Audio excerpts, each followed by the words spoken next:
Hello, and welcome back to another session of Ravenloft. I have no idea how many sessions we've done so far, but we're a ways into it. The party's going to be leveling up to 10 here pretty soon. But last we left off, the party was in the lair of Cerveza the Vampire. They had just finished with a little kind of side quest inside the lair, dealing with a mirror of life trapping and a demon that had kind of split their souls in two, so they had younger versions of themselves.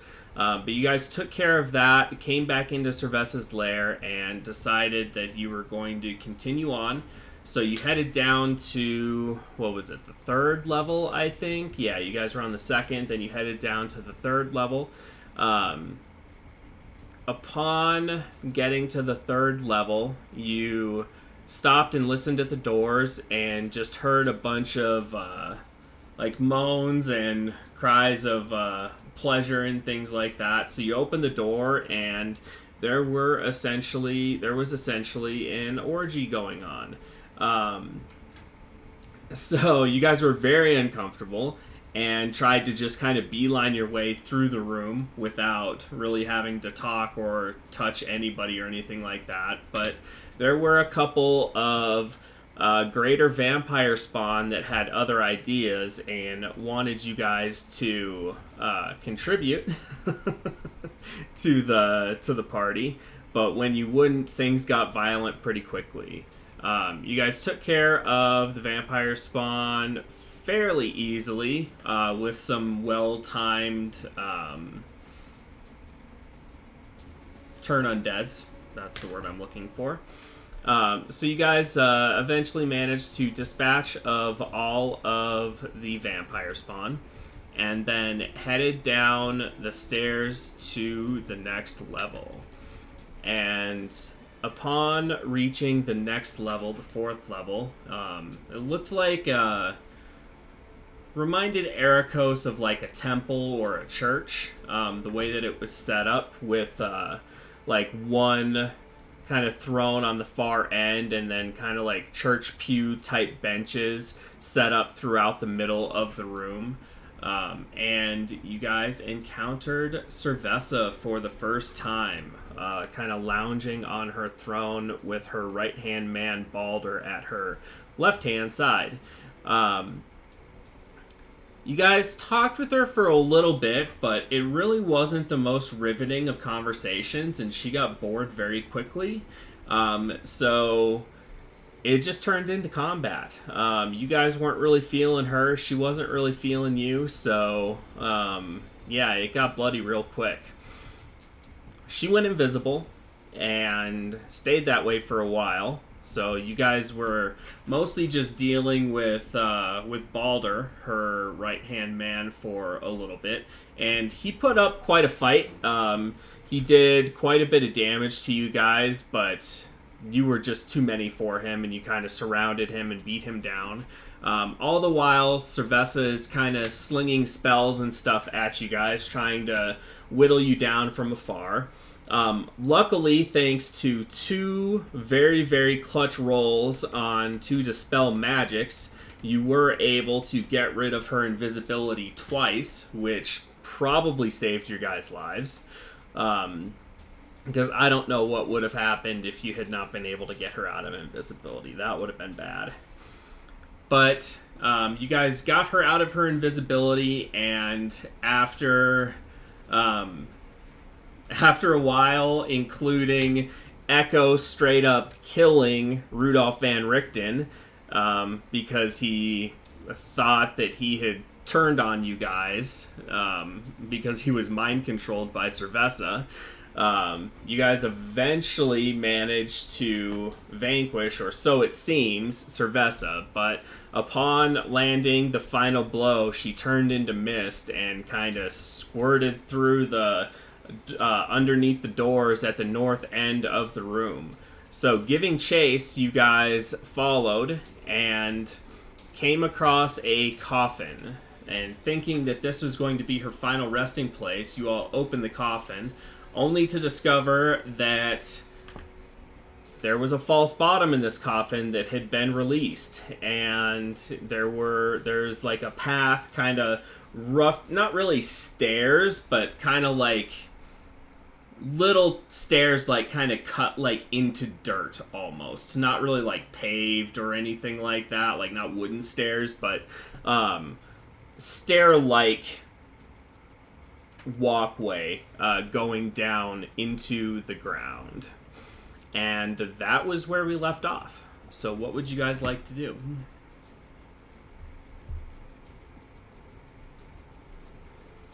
I think if I remember right, Echo was pushing, or Echo started heading downstairs.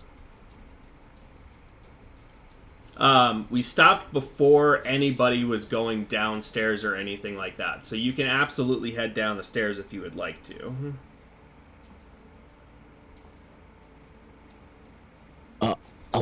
I'm gonna head downstairs. Ericos will be right behind him. He's tired of this evil nonsense. Okay.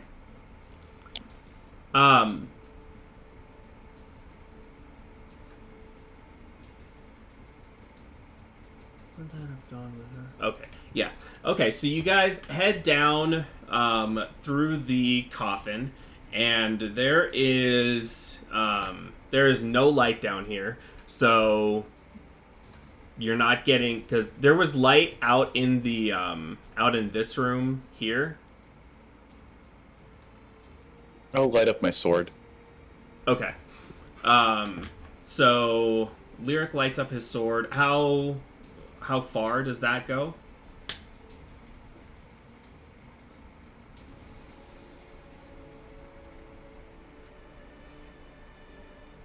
Uh, 30 feet bright, 30 feet dim. Okay, cool. So you guys have about 60 feet of light. And it looks like this goes down for a little ways, probably about 30 or 40 feet it goes down, until you can see that it kind of levels out and opens up. What kind of pace are you guys setting as you follow? Are you like running down these stairs? Are you going cautiously and keeping an eye out? What are you guys doing here?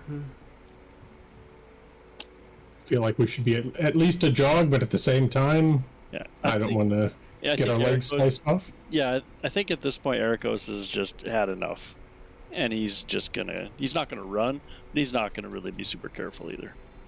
Okay. He's just like, the end's in sight, and he's had enough, and he's probably not thinking all that clear either. So he's just like, let's finish this. That's his pace. The let's finish it pace. Gotcha. And are you going side by side with Echo? Is Echo in front of you? Because there's probably enough room for you guys to go too wide. Oh, down 100% go beside Echo if I can fit there. Okay. Yeah. So you guys head down, and you reach the bottom. Who's next in the line here? So we've got Echo and Ericos there. I'll go next. Why not? Okay. Van Richten will probably bring up the rear. Perfect. Yeah, I'll be. So like that? Does that Yes, look? that looks good to me. Okay. All right. So Ericos and Echo, you guys are setting a decent pace heading down these, stairs.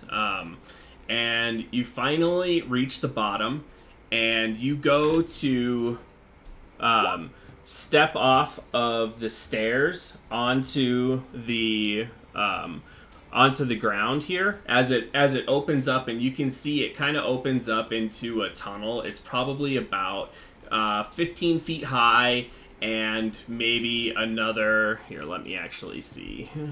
I can get the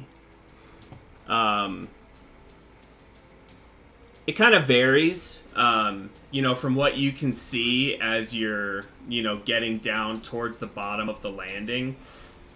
Some places it's 20, 30 feet wide. Other places it looks like it's only maybe like 10 or 15 that you can see so far. But Echo and Ericos, your feet hit the bottom of the steps, and you take one more step off, and there is nothing beneath your feet, and you begin to fall.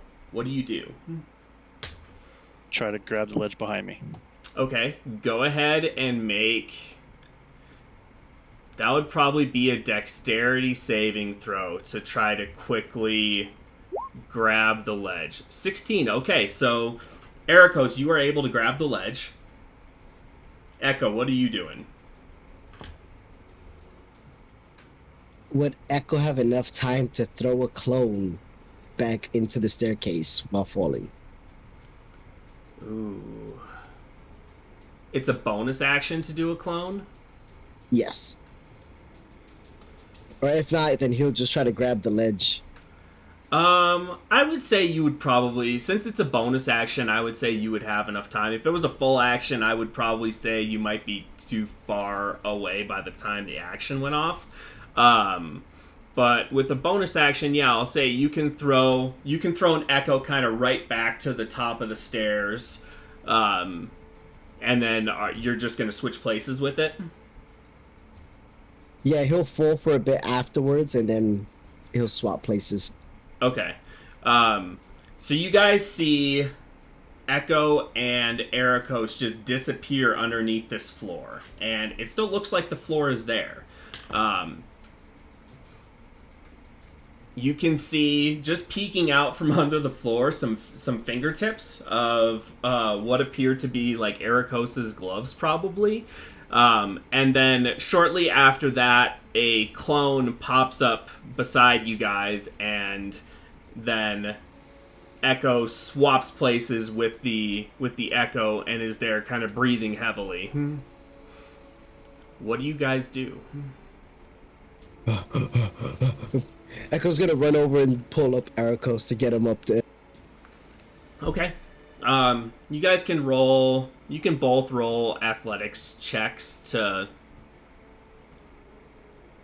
And I'll say, since you're helping each other, you can do... Okay, yeah, that's plenty. I was just making sure you guys weren't going to roll, like, both natural ones or something.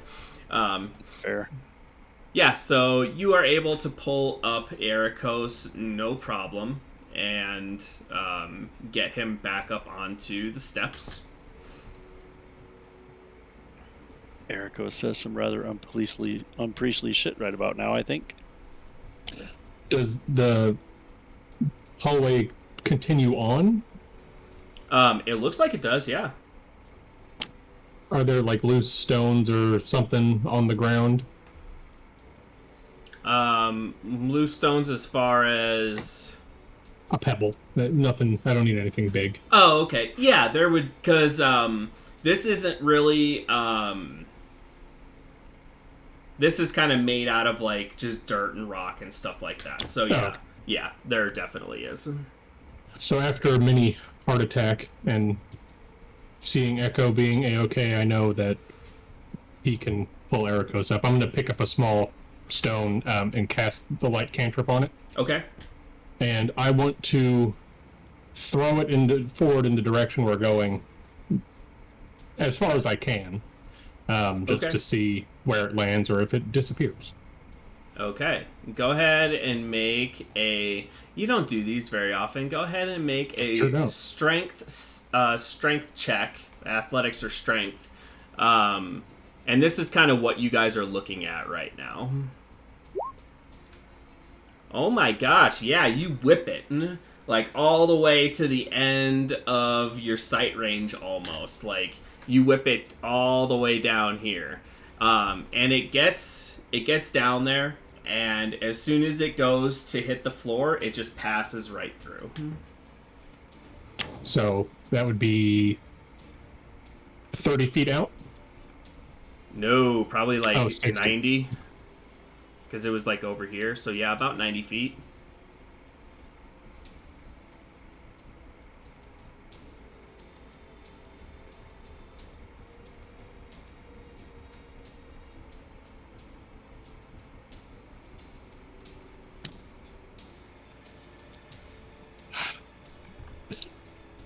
I'm gonna.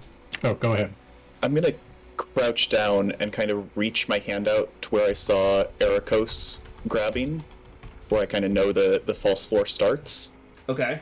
And just kind of find the edge of the real floor and just run my hand along that to make sure it actually goes across the full length of the hallway, wall to wall. Okay, yeah. So you do that, and it appears that it does.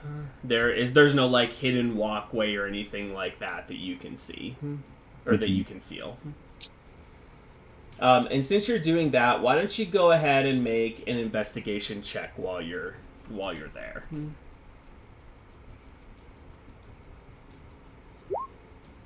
Okay, this is most definitely an illusion, and you can.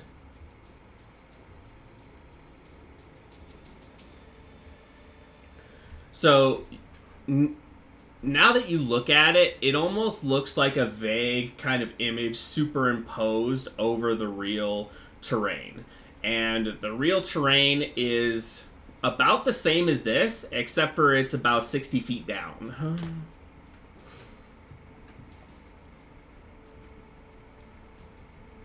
Looks like some sort of spell was cast to make this look like it was just a walkway, when in reality there's a major drop-off and then there's a tunnel. Well, I think we have to climb down. It's not bottomless, so if we can get to the bottom, we can cross. Ericos breaks out his climbing kit. He's had it at this point. Do we have somewhere to... Looking around, is there anywhere where we could secure a rope? I have a metal stick, and Echo will go in his bag and pull out a piton. I doubt he would know what it's called. It's a metal stick to him. Yeah, metal Oh stick. god, that's brilliant. Yeah, there's nothing to like tie a rope around down here, but the climbing kits come with the pitons, so you guys can easily use those to kind of work your way down. It's 60 feet, so it's not going to take a huge amount of time, but getting the climbing gear on, climbing down, you're probably looking at 5 to 10 minutes, all told, getting everything down there. Oh, Ericos is gonna just get through that as quick as possible and start climbing when he's ready. Okay. Why don't all of you just make general dexterity checks just to see how fast you guys do this? So, yeah, it's, okay.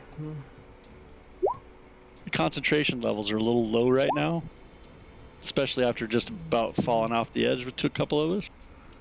So Dice don't lie. 2 of them were okay, 2 of them were bad.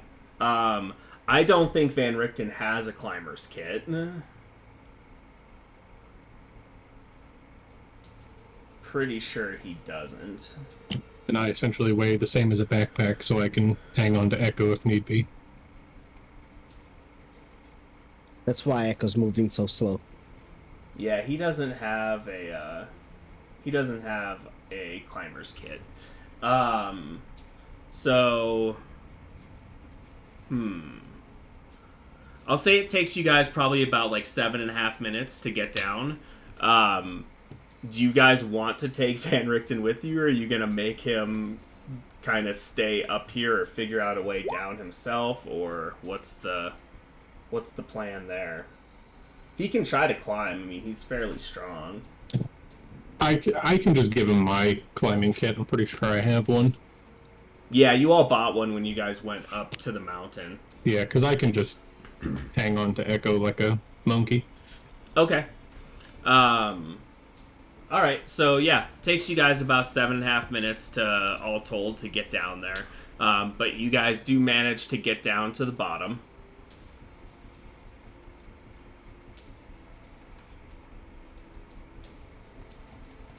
Is there anything freaky on the bottom?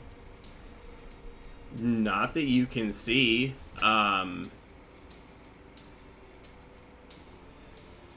Actually, Lyric, you would have been able to see it as part of seeing through that illusion.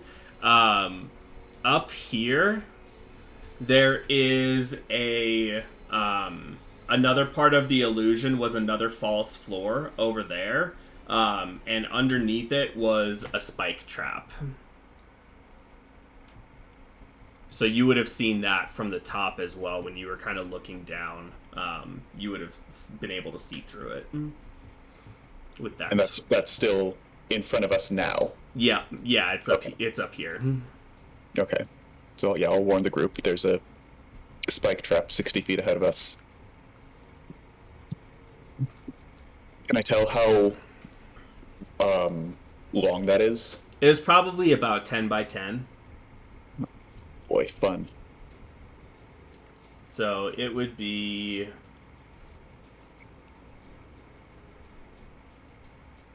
It was right there. That's where you saw it. Okay, so it looks like we can go around it by hugging the walls. Looks like it, yeah. Okay.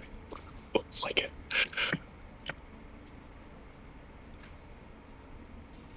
All right, moving forward, aside from edging around the spectre. Oh, oops, I need to...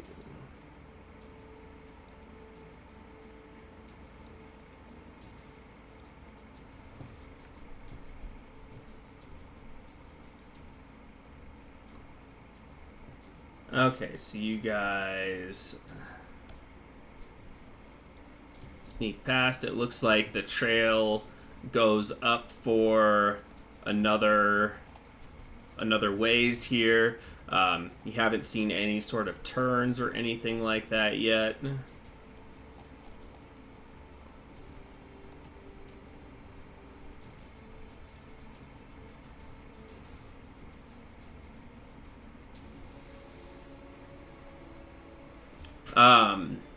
The more perceptive of you, so Ericos and Van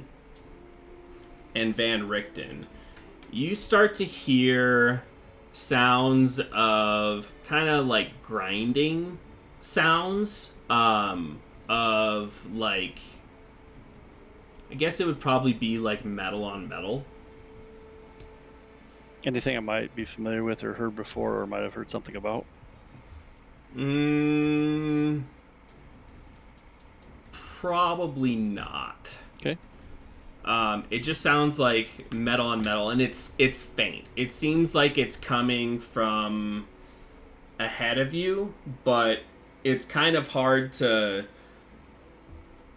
determine exactly where it's originating from, because now that you guys are up here, you can see that this goes up and then bends off to the left. So you're guessing it's coming from somewhere up there, but you're not sure exactly how far ahead, because it could be bouncing off the walls, kind of weird. It's a little echoey down here, so... Okay.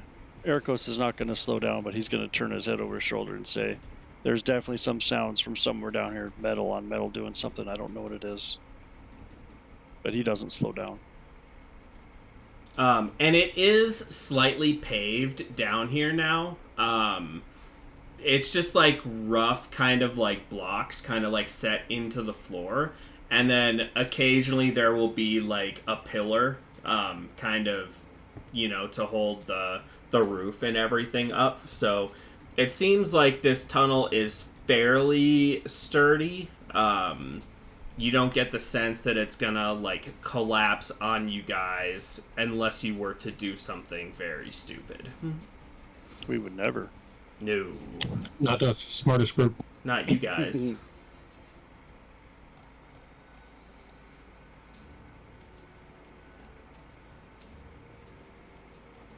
Okay, so heading there, looking down. It looks like it goes down about another 90 feet or so, and then hooks to the left again. Ericos mutters something about being so tired of these games. He's really getting frustrated now. And the sounds of metal on metal are getting louder. Anybody else hearing that yet? Sorry, that was my stomach. Then Richten will say, "Yes, I hear it."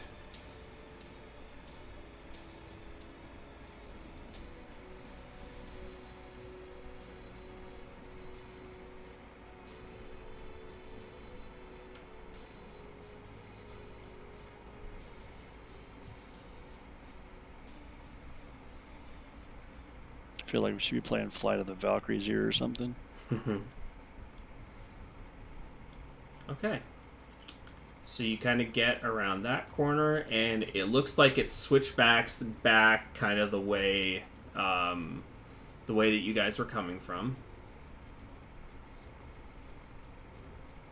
And then if you were to look around this, it goes up a little ways, maybe about 50, 60 feet or so, and then cuts to the right. And that sound of metal on metal is much louder now, and it sounds like it's coming from around this corner up here.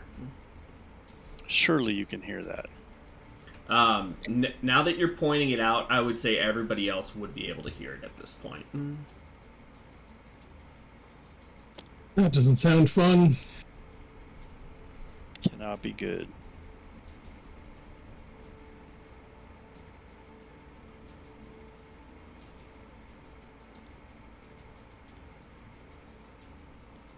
Okay. You get to there, and you take a look. And in this hallway, there are giant pendulums with blades on them swinging from the ceiling back and forth each way. There are 4 of them total, and they start... Oh. Why is it being stupid? I already told you to do that. Ooh, that's a really hard color to see. Let me just do yellow so you guys can see it.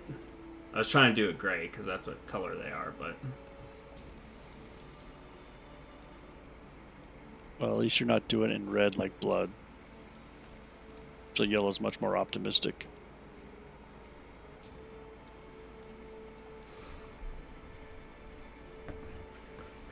And they are... they're hanging down from the ceilings. The ceilings aren't quite as tall here as they were back in the other room because they were like, 80 feet in the other room. Here, they're probably about 20, 25 feet tall, and these big pendulums are swinging back and forth, and they kind of disappear into the wall and then swing back the other way. And they're all kind of like staggered, so that the timing on them is kind of tricky.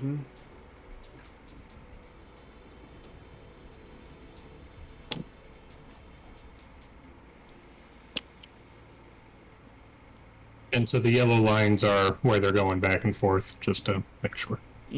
Roughly, yeah. They're a little bit closer together than that, but it wouldn't let me... It makes me do them on the actual lines, so... Is it possible to stand between them? Sorry, Oz, go ahead. I was going to say, Oz will walk up and mage step to the other side of all 4.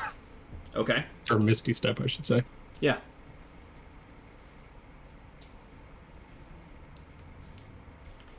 And it's probably closer to about 15 feet across, Echo. Because there's about 3-4 feet in between each one, so...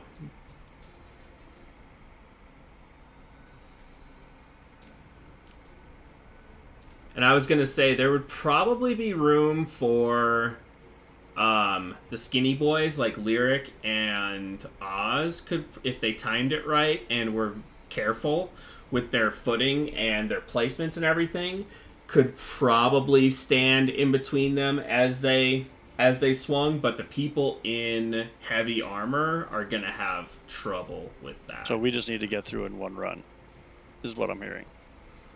Well, they're kind of staggered. So, like, right. As one is swinging, and is in the wall, another one might be, in the middle of its swing. So there might be a pattern that you could figure out where you might be able to run through them, but that would take some studying to, get this thing figured out and see exactly what the timing on it is and everything. Lyric, what do you think your chances are getting through here, okay? I trust my footing. I think I could. But I want to actually look up and see, like, how are they suspended from the ceiling? Yeah, so they are suspended by like long metal poles, like big iron bars, basically.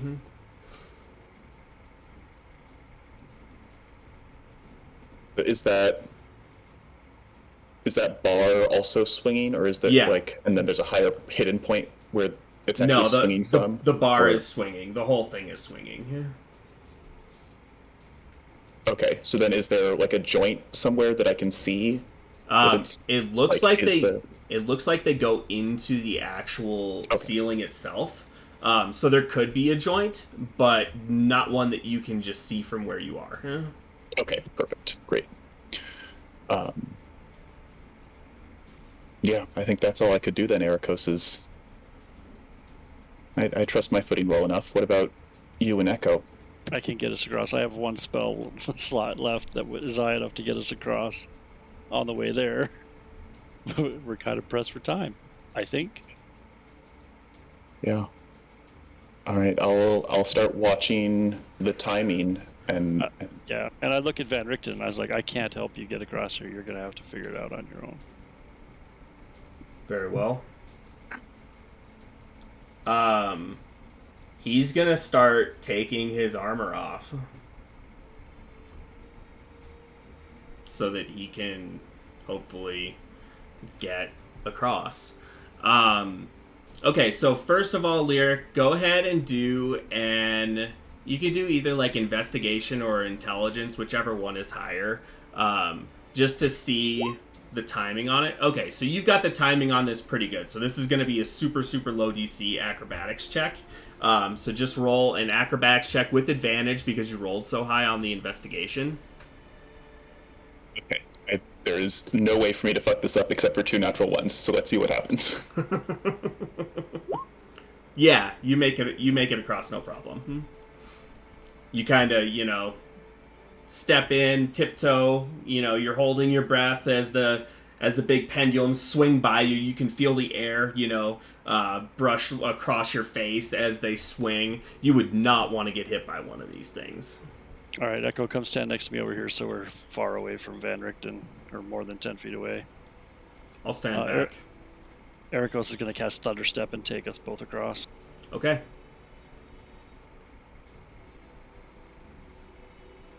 And Van Richten will call, you all go, I'll catch up with you. Because he's taking his armor off, and that takes probably, I think, like 10 minutes, so. Alright. Actually, he's not wearing plate. He's wearing splint, which I still think takes a little while. We'll just say 10 minutes. So he's going to be a little bit behind. He's going to be about 10 minutes behind you guys. Right. But ahead of you,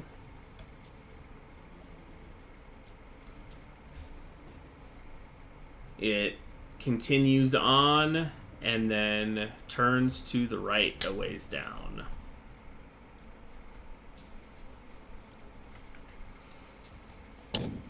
I'll pick up another stone and cast light on it and leave it here to give Van Richten some light. Okay. So let me just put... So there's a light right there.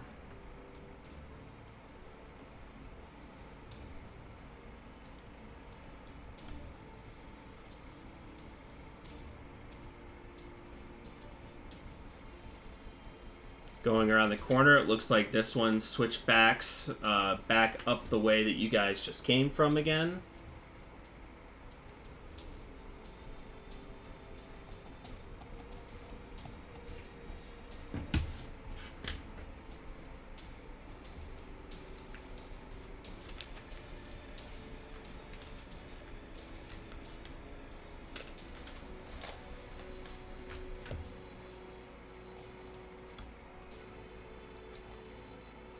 You can see what, 120 feet, Oz? Yep. Okay. So that's about as far as you can see.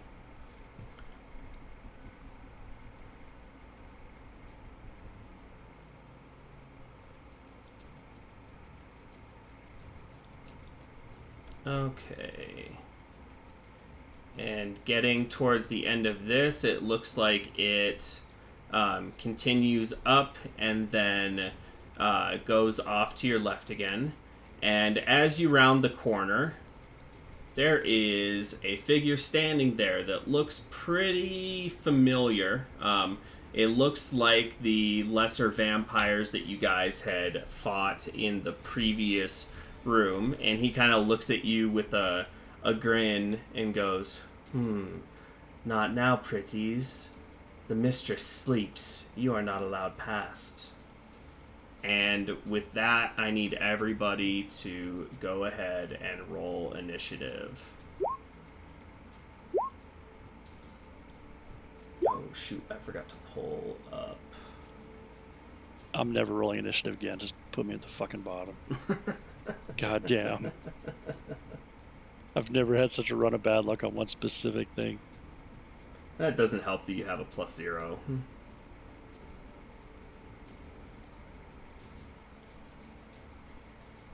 Okay, let me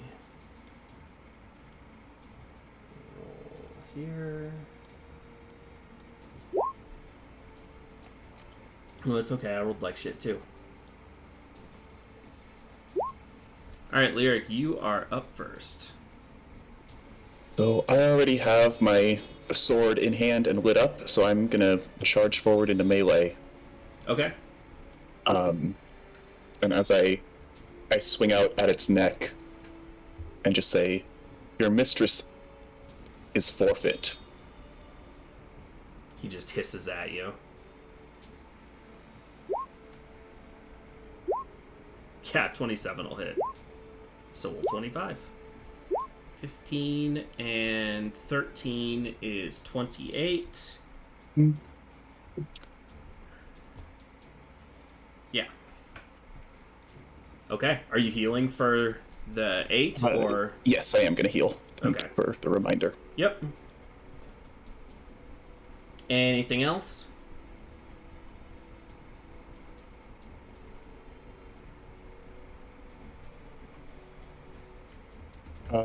Nope, that's it. Okay. Oz, you are up. Firebolt. That's all I got. Okay, go for it. Yeah, 19 hits, 14 damage. Nice. I'll stay where I am. Okay. That is going to bring us to the vampire spawn, who... Oh shit, the damage from your sword is radiant? Yes, it is. Ooh, he does not regenerate. Hell yeah. Attaboy.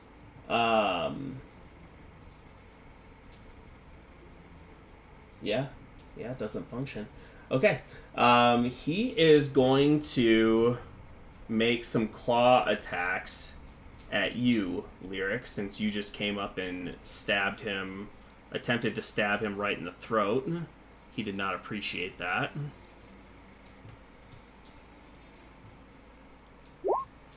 It's a 14 to hit. Miss. And a 21 to hit.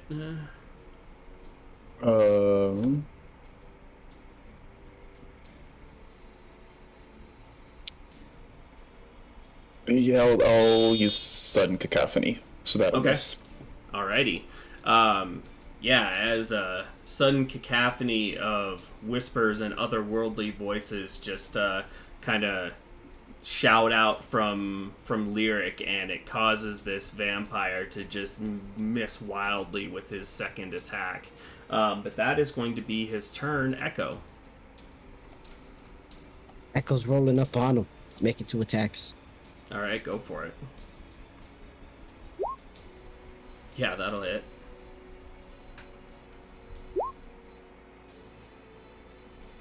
Alright.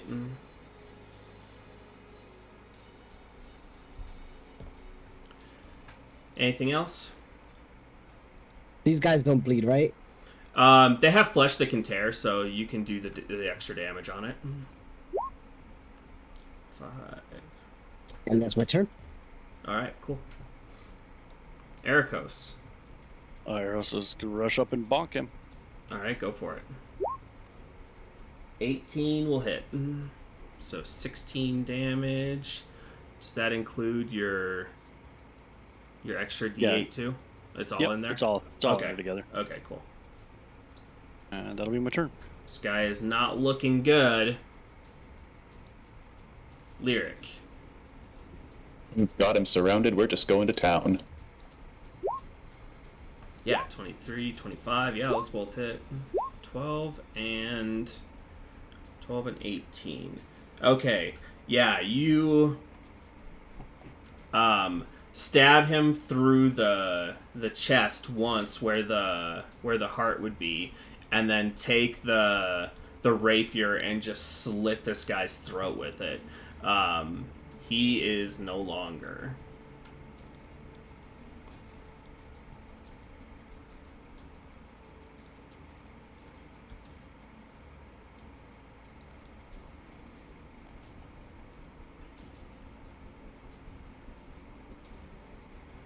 It's a foolish beast that stands to die when it could escape. Indeed. They're definitely devoted.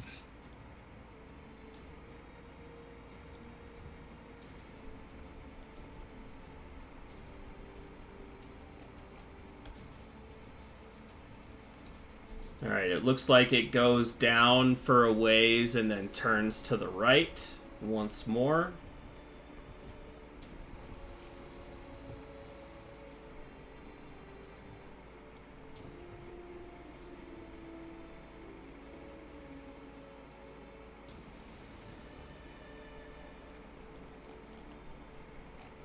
Weird.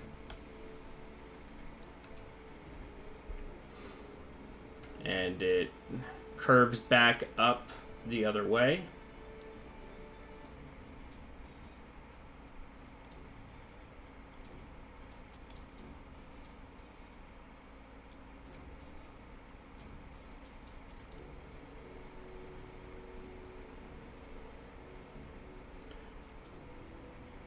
All right, Ericos. Upon stepping there, I need you to go ahead and make a dexterity saving throw. Okay, so you are just able to dodge out of the way as you stumble on an almost invisible tripwire, and a big log comes smashing in from the side and tries to pin you up against the next wall, but you just barely manage to sidestep it, and it misses you entirely. Oof. Watch out for that. And then it kind of just settles back into the middle of the hallway. It's about 10 feet long, so it's not blocking the entire hallway or anything like that. But Lyric, can you take a quick look down below and see if there's any more tripwires?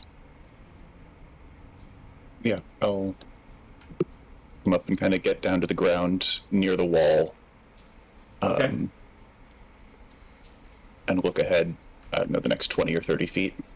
Okay. Go ahead and make an investigation check with advantage because you know what you're looking for.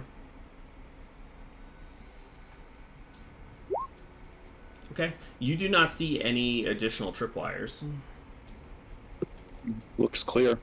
All right, moving on. Keep moving.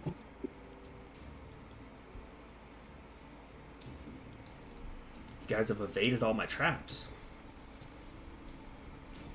So far.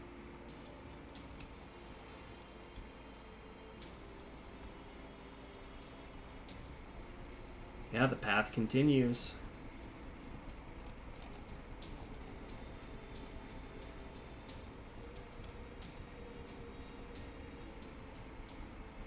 Looking around this corner, it looks like it just goes to the right for about 40 feet and then cuts up again. And it's about this point that you notice that you are on a bit of a grade here. And it looks like, or it feels like, it is starting to go up. Okay. And you cross the corner and look up, and now the grade gets fairly steep. It is going up at a rapid pace now, and you can actually see probably a couple 100 feet in front of you, there's a hole that you can see where just faint light is kind of shining through it. We're almost there. Almost done with all this.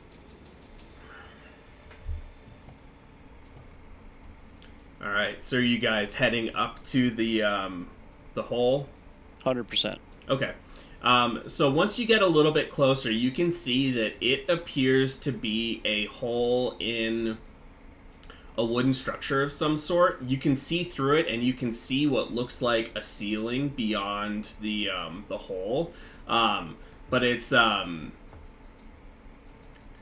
almost like something like did like a cannonball, and then the damage was just kind of like there. Like it's not like a perfect circular cutout. The boards are really jagged, and just it looks like something heavy just kind of like jumped through it. Not necessarily that it was, made nicely or anything like that. But there is a little bit of unnatural, kind of like purplish light coming from the room. And that's that little bit of light that you guys could see kind of streaming down through the hole in the floor. But you guys could climb up through the hole if you want. Because you guys are probably at like a 45-degree angle right now. So you could easily kind of walk up and then climb through the hole in the floor of this structure. Ericos is absolutely climbing up. Okay.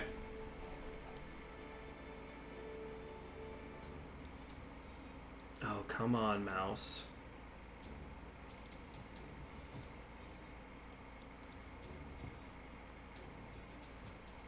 Oops, I forgot to put you guys on.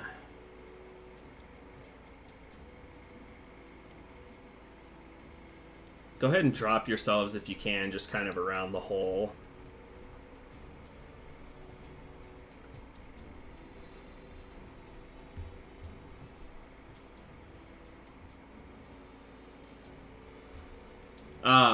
Okay, so you guys clamber up the hole, and the first thing that you see upon entering is another large coffin.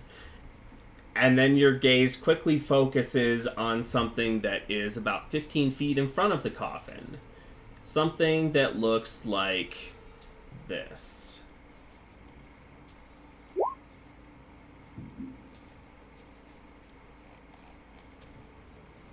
Delightful. Yes.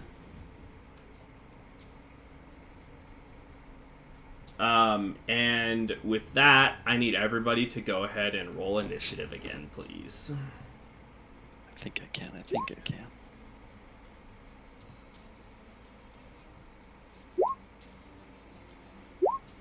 Double digits. Yeah, boy. Hey, that's not bad. It's like a natural 20 for me, seriously. Hey, The Echo roles did have good been too. reversed. Okay, that's everybody, right? I guess Van Richten whenever he decides to show up. Yeah. I mean, it hasn't even been the 10 minutes yet that he would need to get through, so he's probably gonna miss the rest of this here. Okay, I guess I am going first. Ericos, you were the first one up the hole here. So you make eye contact with this creature, and you just stare into these deathly black pits of eyes.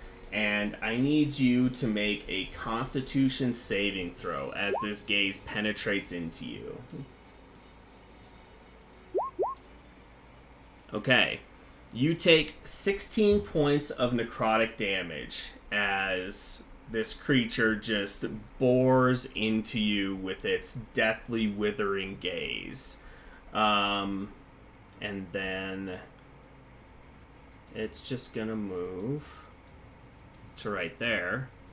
And then that's gonna take us to Ericos. Ericos is just gonna go right up and smash him. Okay, so first, I need you to make another Constitution saving throw, please.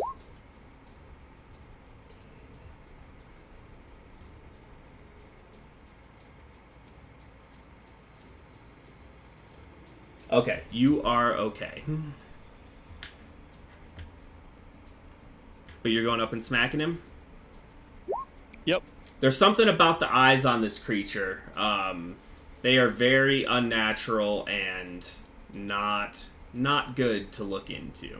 Would I recognize enough to be able to, like, just tell everybody not to look? Not that it's really going to matter, but... Yeah, you could tell them not to look. I'll just say, don't look at the whites of its eyes.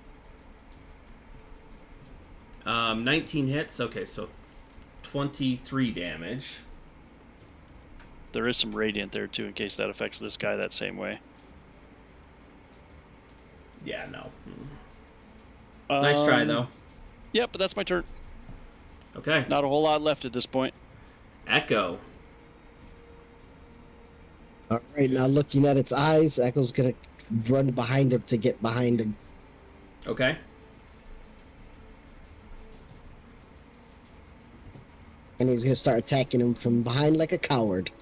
Okay, so that's going to be just a regular attack then, since you're averting your eyes.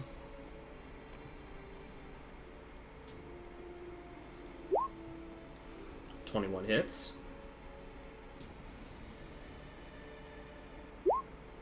25 also hits.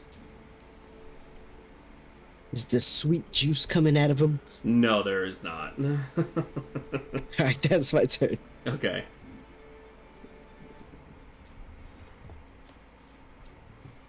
Where'd my turn order go? Oh, there it is. Alright, Lyric.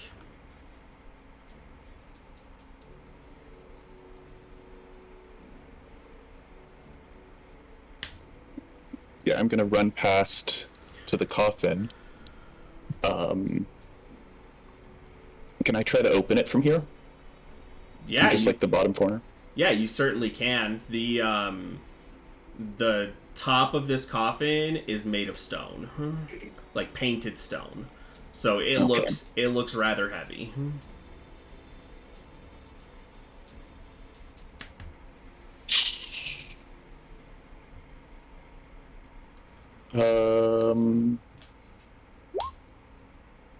And were you averting your eyes from the creature? Not anymore. I'm gonna shoot at it now. Okay, so I need you to make a Constitution saving throw. Okay, you're okay.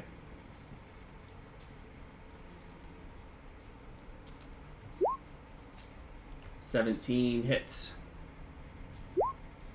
22 also hits. Okay, another 20 damage.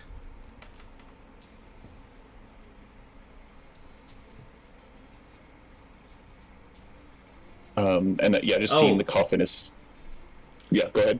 Sorry, real quick. Ericos and Echo, you both... I didn't even see this on there. You both take 5 necrotic damage from just an aura of just nastiness that this thing is perpetuating around it. Mm-hmm.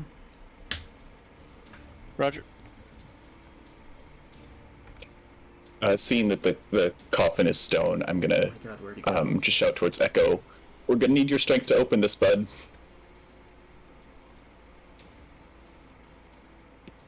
And that's my full turn. Okay. I was trying to measure. Oh my God, it keeps frickin'... My mouse is so fucked. So annoying. Lyric, you take 5 points of necrotic damage as well.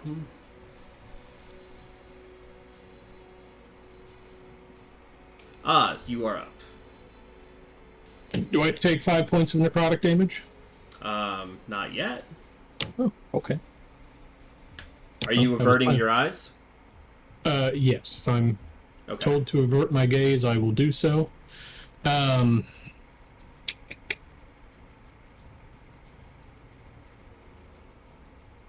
going to move over to right there with Lyric. Lyric, we can give it a try since they are, and two sets of noodle arms make almost one person, so we can at least give it a shot if you want.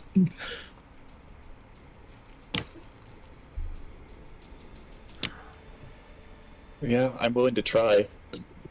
So I'll hold my action till Lyric's ready to help attempt to move the lid of the coffin sarcophagus. Okay. Are you using your thing, or did you already use that? My thing. What? Your the shadow thing. I have no idea what you're. Or I'll message you. I just don't want to give it away to anyone else. Oh, yes. Yeah. Actually, I don't think I have today.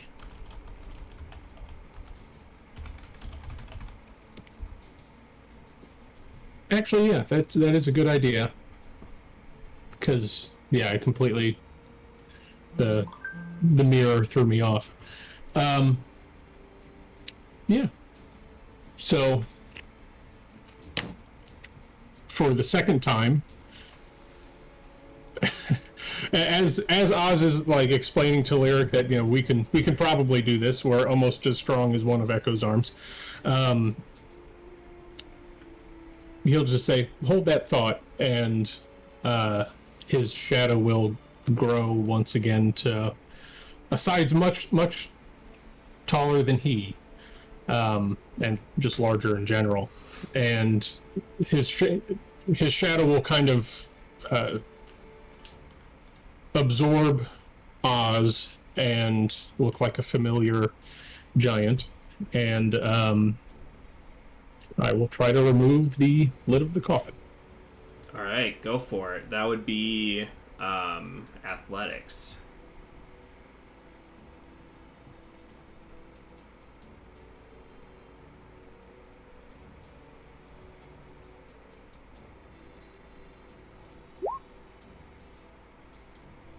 $14 is not going to be enough, unfortunately.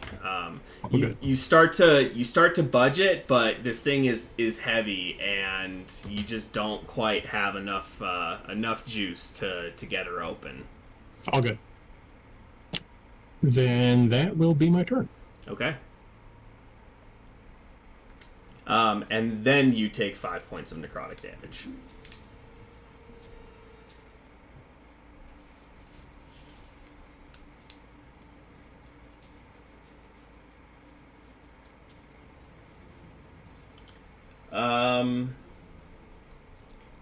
Yeah, it's going on you, Ericos. Oh yeah.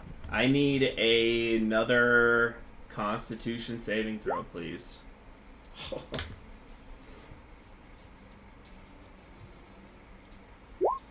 Oh fuck. You take 31 points of necrotic damage. No, I don't. I'm down. Okay.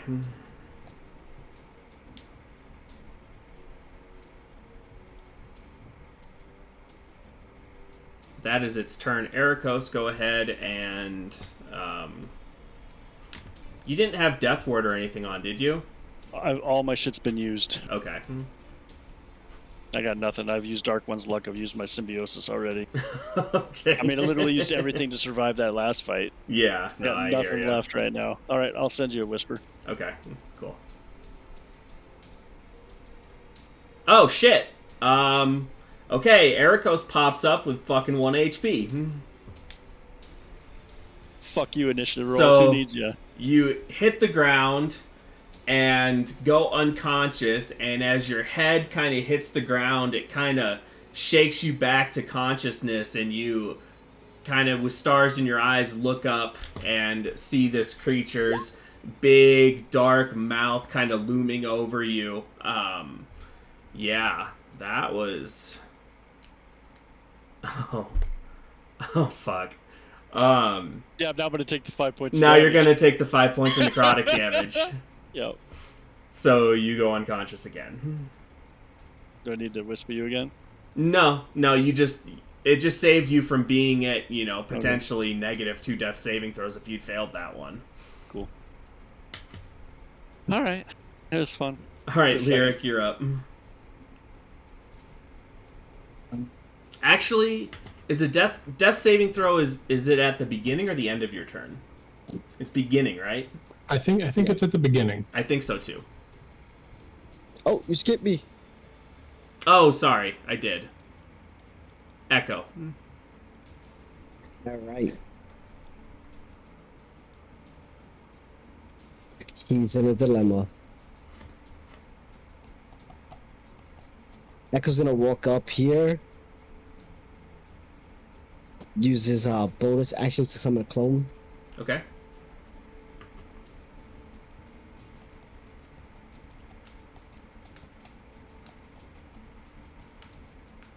And I'll use my action to give Arikos a potion of superior healing.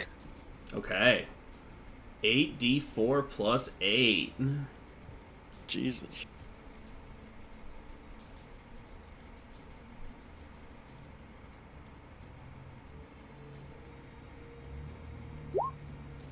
Well, that's a good roll. No ones.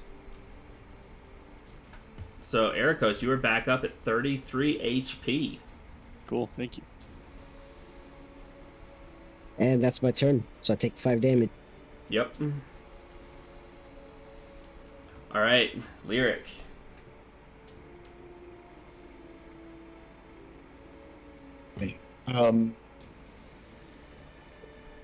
Did that necrotic damage, did it happen like as I passed the creature, or It happened when you ended your movement within a certain range of the creature, shall we say? okay, yeah, so if I'm like feeling that, then I'll back up. Yeah, you feel it. It's oppressive, and you can feel this aura. And if you get to there, you would no longer feel it. Okay, great, yeah, so I'll just move down to the other end of the Oh my coffin. god, this stupid thing. And yeah, seeing it take Ericos down so easily, I'll just kind of shrug towards Oz and keep firing. Okay. Go for it.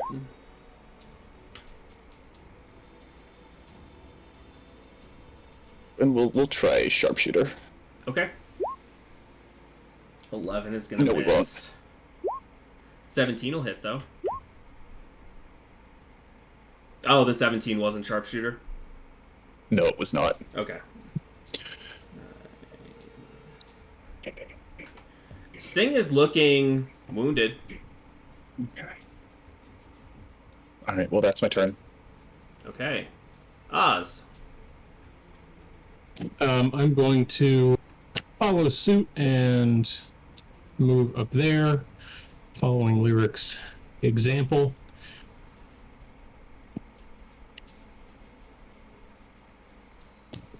I'm going to pull a star off my robe. Oh, I'm sorry. Lyric, real quick. I need you to make a Constitution saving throw because you did not avert your gaze. Okay, you're fine. I'm just trying to remember if I need to be looking at a creature for magic missiles or not. I don't think so. I think it has to be within your sight, but I don't think you have to be like looking directly at it. I think you can Okay. avert your eyes and do it. That's fine.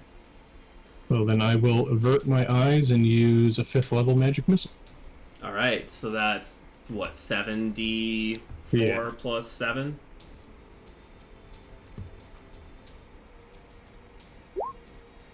Okay, 25. Nice. Yeah, as your magic mipples just pepper through this thing, it lets out like just a wail, and ooh, did I say something funny? It said, You did. Yeah, magic nipples. That's what she said. Nice. Pew pew. It's like at the Magic. beginning of Austin Powers Goldmember. Yep. Yep. Magic missiles pepper through this thing. It is not looking good. Anything else, Oz? Nope, that's my turn. Okay. So it gets to there, and it looks down at you and lets out a wail echo. I need you to make a Constitution saving throw. Okay. You take half damage. If it'll roll. Ooh, that's a really bad roll. You only take 6 points of necrotic damage. And then, Ericos, it is your turn. Okay.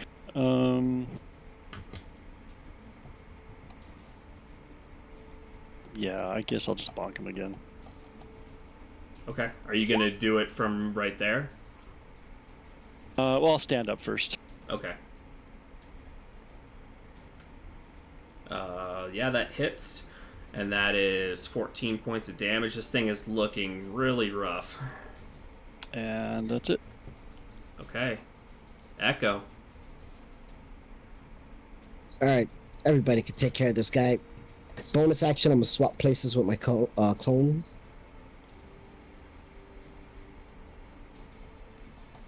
I'm gonna run over here to where Lyric is at.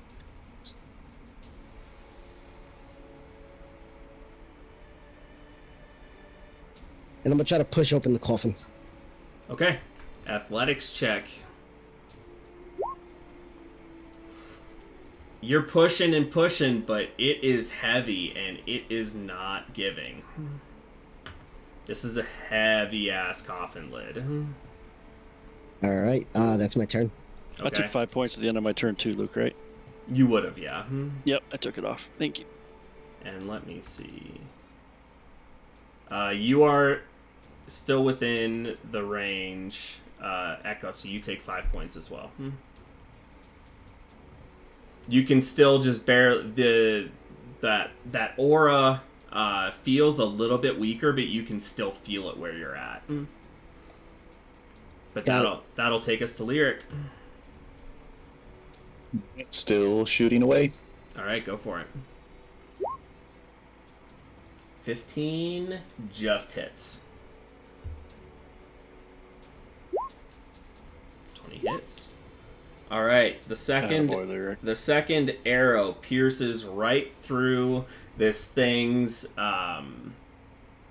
like you catch it like through one eye and out the other of its just massive black eye sockets, and it just turns into a wisp of black smoke and dissipates into nothing.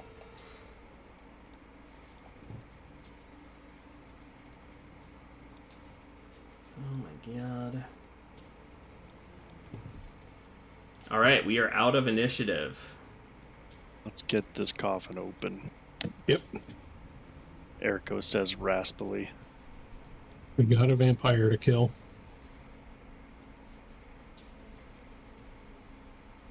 Yeah, so I guess we'll pull our sources and just push this fucker off. Yep. Okay. So are all four of you doing it? Okay. I think so. So that's going to lower the DC, and then I'll have one person roll with advantage. But since there's four of you, the DC will be a little bit less, and then Echo can have advantage on his roll. Yep. So whenever he gets back.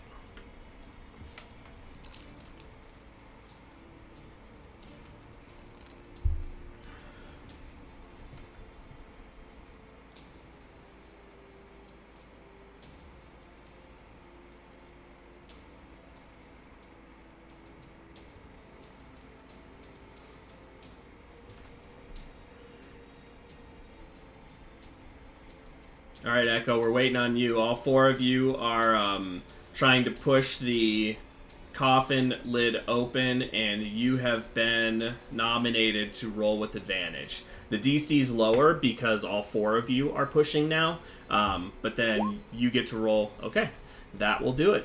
you, all four of you kind of strain and push, and you begin to hear the scraping of that stone on stone.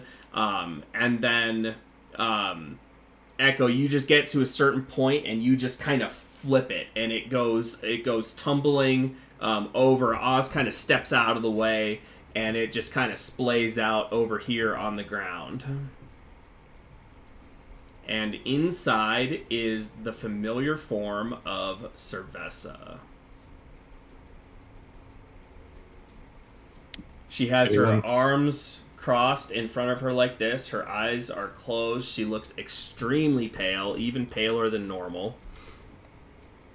Somebody put a stake through her heart right now. Anyone want the honors? Just do it. Echo's gonna pull out his stake. He's gonna place it on her chest and slowly push it in and get really close and whisper, "This is for Sabrina." As you begin to push the stake in, her eyes pop open, and her hands reach up to you and begin to just... She's very weak at this point, and she's trying to... It's like when you're, if you're, strangling somebody and they're, trying to fight you off, but they really can't. That's kind of what she's doing. Her arms are just kind of scrabbling against your armor and trying to get your face. But you push that thing home, and she turns to ash. Huzzah! Leaving behind...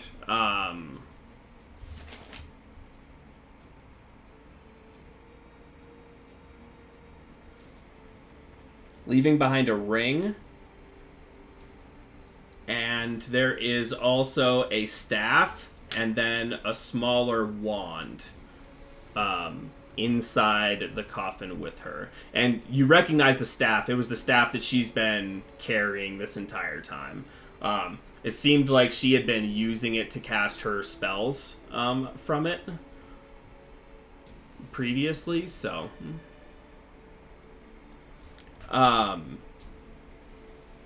But yeah, that is what you find in here, and Cerveza is no more.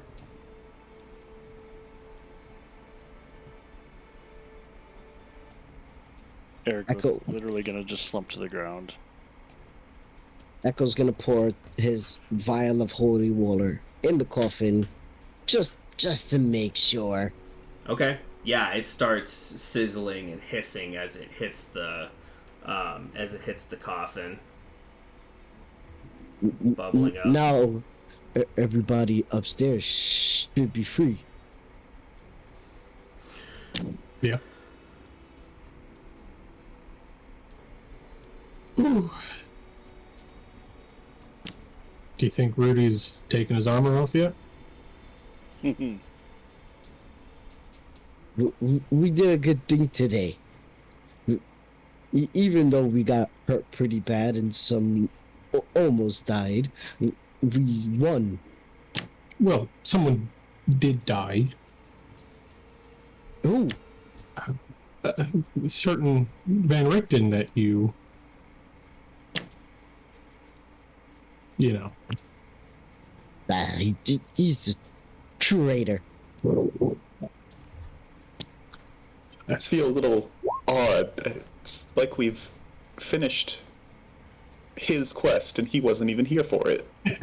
Yeah. Ironic.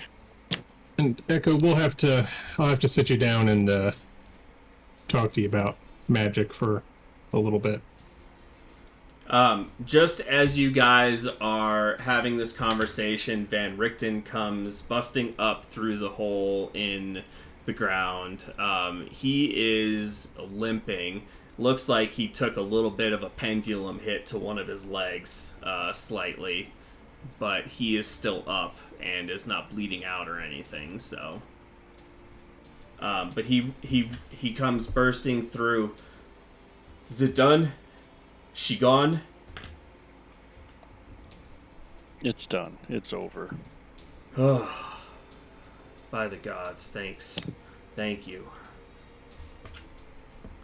You all are mighty impressive. There's no way I would have been able to do this without you.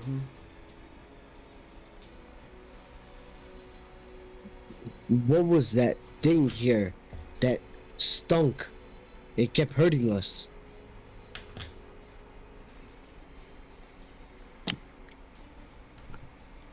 Would I have any idea, just on the off chance? What that last creature was? Yep. Yeah, you could roll. God, it's so weird with undead. I guess you could roll history to see if you've ever read about it before. Either that or maybe religion. Can I give a religion roll? Let's I'll Yeah, do sure. religion. Okay. Yeah, you guys would be familiar with that. You've read about it before, and in Ericos' case, you've heard about it before. That is a Bodak, and they are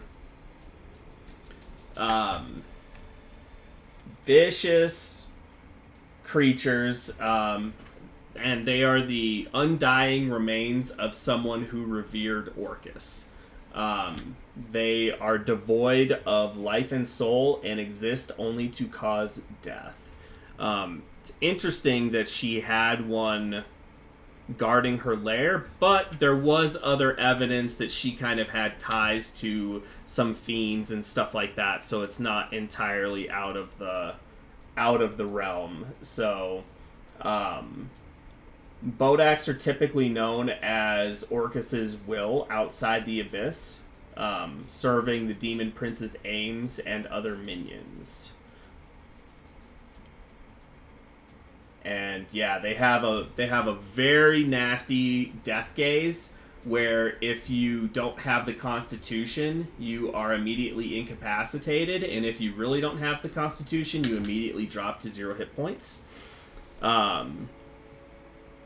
And yeah, they are just, in general, you want to stay away from their eyes because they have multiple different kind of like eye attacks. And once that's about once it. Echo makes that or asks that question, I think Ericos is just going to explain it. Is that Echo? There are some creatures that you will come across in the course of your travels that are just so purely evil that being near them will cause harm to everything. You just must be on your guard when you come across them, and they must be destroyed. Like cats. No. Yeah, not quite like that. No. We met some mean cats. They wanted us to do some nasty things. There's a difference between mean and evil.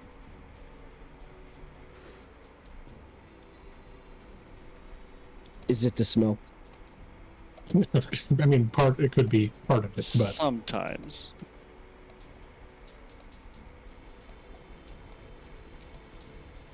How's everybody's health? Give me just a real rough idea. Anybody like stub a toe dead kind of thing? I'm at half. Because I feel like that's where I've been at for 2 sessions. Van Richten's at 25 out of 72, but his max HP has also been reduced from its max. So he's at like probably close to a quarter of his original HP. That's about where I'm at too, but not too bad. Do we just want to, I don't want to say rest in here, but there is a door on this wall up here.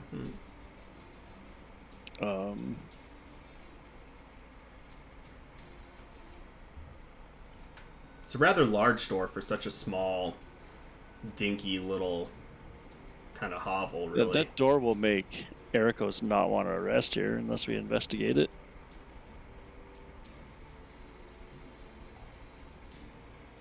I think what Ericos is going to do is he's going to cast a cure on Echo. I have 1 spell left, and I'll cast that on Echo. So you get that. And then Ericos is going to take out his Kyotum's ointment and rub some of that on himself for a small cure. And just kind of leave it there and hope that's good enough for the rest of whatever we need. I'll pet, Van Richten has 1 3rd level slot left, so he's going to do a 3rd level prayer of healing for everyone. So Yeah, I'd use my last 3rd level to get us across those frickin' guillotine. So, holy shit, that's a good roll. That's a really good roll. So everybody heals for 25. That was really good.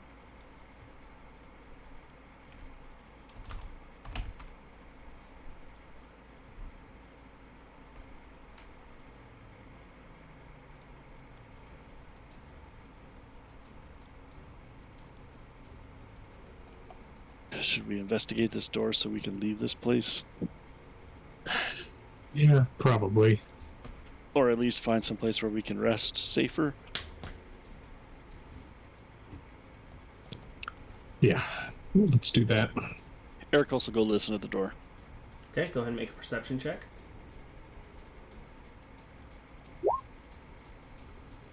You do not hear anything except for the sounds of wind.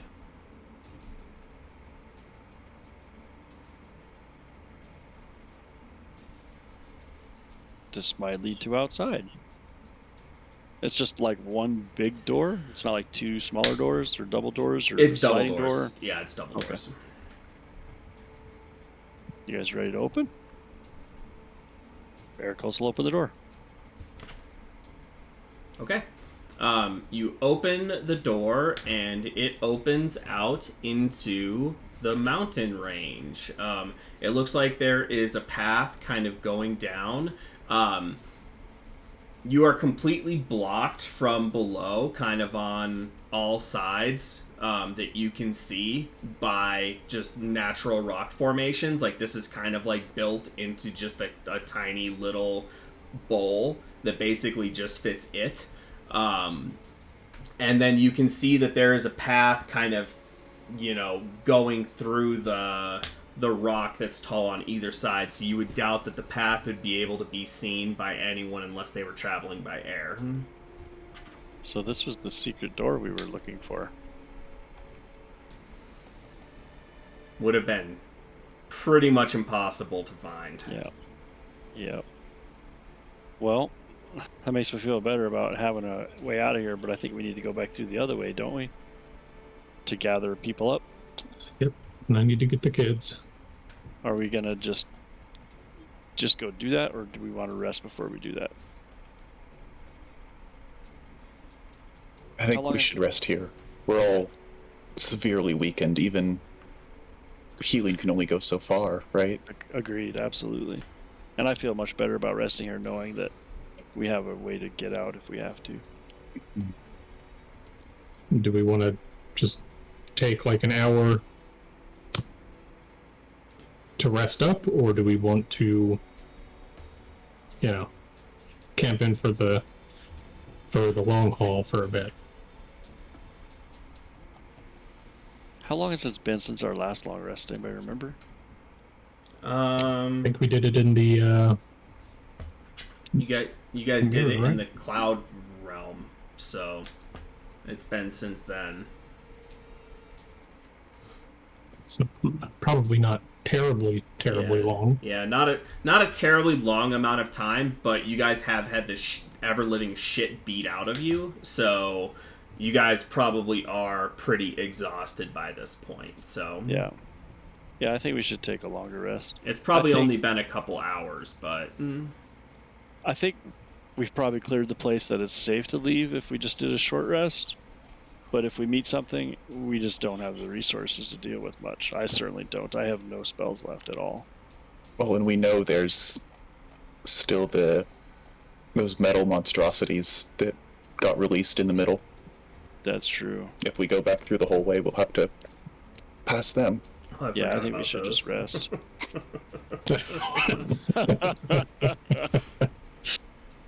Yeah, We had- you're right. All right, so I guess we'll take a long rest. Okay. Are you taking it inside the little hut, or are you taking it outside?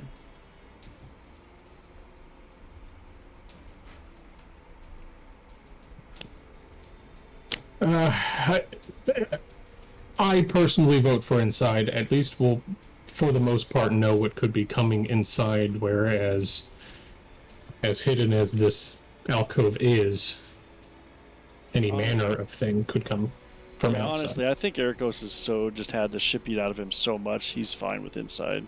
I don't think he's at the point where he would overthink it. Okay. Because he's literally gone down like 5 times. Yeah. And if we really wanted to, we could move the lid of the sarcophagus over the hole. Yeah. Yeah, it would fit. It would fit pretty well over that hole. Yeah, let's just do that, and then we'll just be safe. As safe as we can be. Does the lid look like it could take a pendulum hit?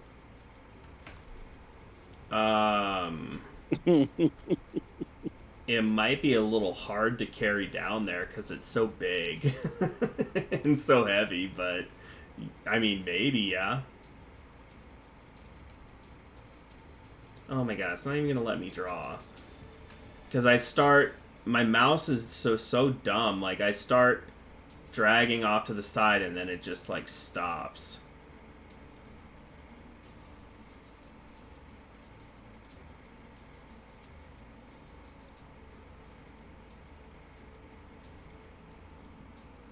Are we leveling during the long There. rest? You are. Yeah, you guys are leveling during this long rest.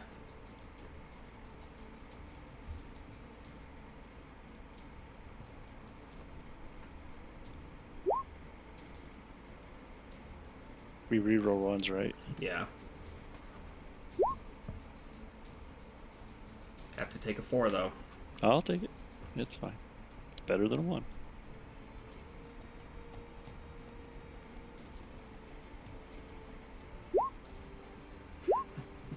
Hey, there you go. Oz, you need that. Still only up to 70.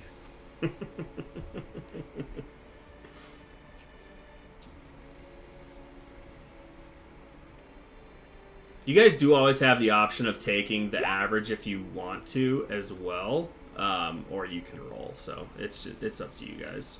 I vary it. Sometimes I take the average, sometimes I roll. Yeah.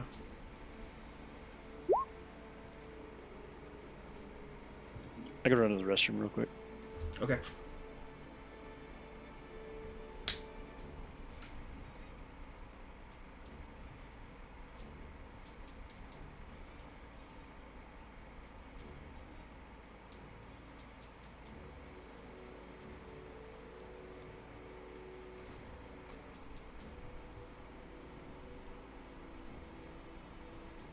Oh my god, that little koala is so cute. The Oswalla. Yeah.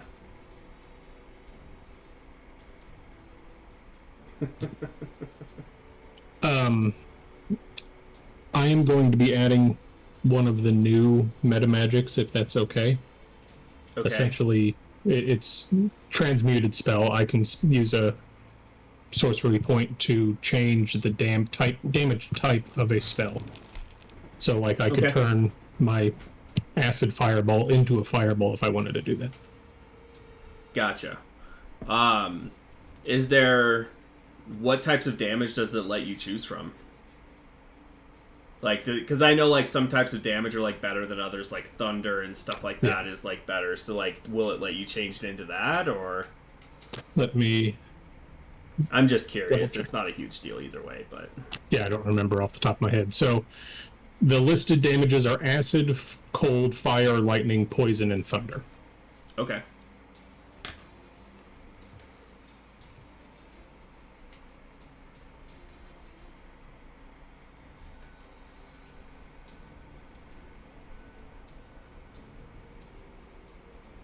And that's just one sorcery point? That's pretty cool. Yep. That's handy.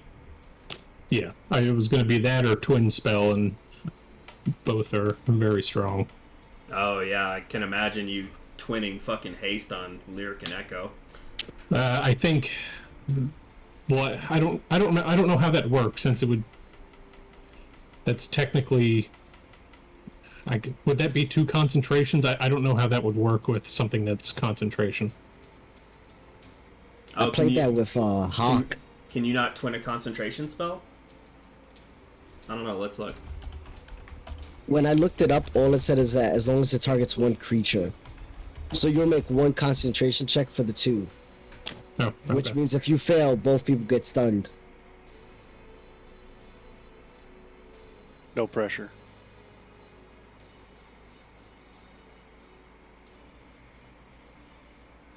Okay, yeah, so from what I see, it counts as one spell.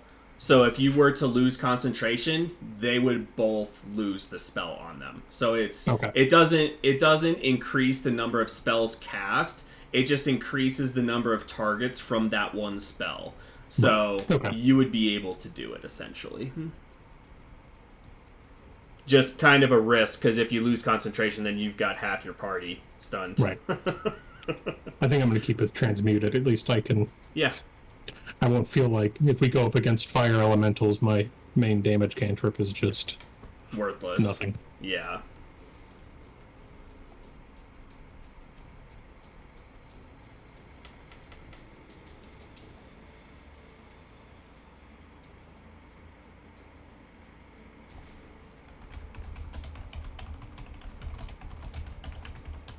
All right, so I'm 15th level now. I got a really good roll on my level up. Oh. 15th level, huh? Yeah. Well, I guess it's time for you to die then. When hasn't it been time for me to die? Hey, you're the one that always gets right in the thick of things. Yeah, I put myself right there. You know the DM's doing a great job when every fucking combat you always have to decide between two things. Do I keep myself alive on this turn, or do I try to kill it before it kills me? And that's always your decision. That's just fine-tuned gaming right there.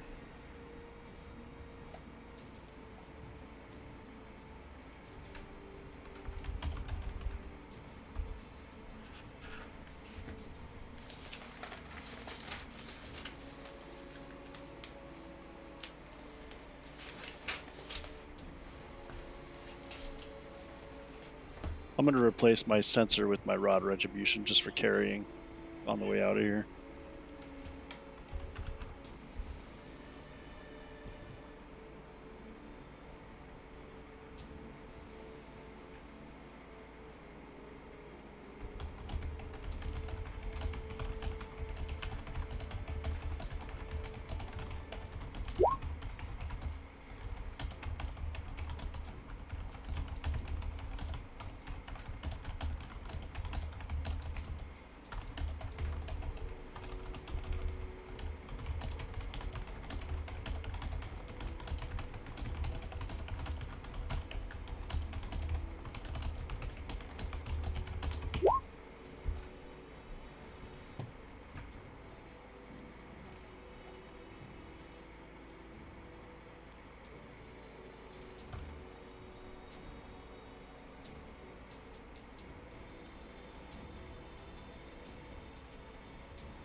All right.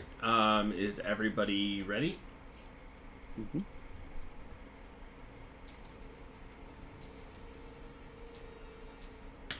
Okay. Well, then, okay, so you guys take your long rest. We'll say that, you guys set up watch and everything, and nothing disturbed you guys. You guys killed pretty much everything in here anyway, so isn't much to disturb you left. About Lyric, during your watch, Lyric, a familiar figure reveals itself to you, and I need you to pop down into the channel below real quick. Sure thing.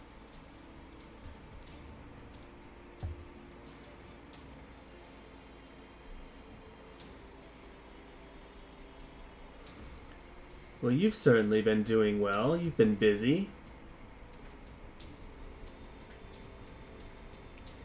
Trying to fix this world a little bit at a time.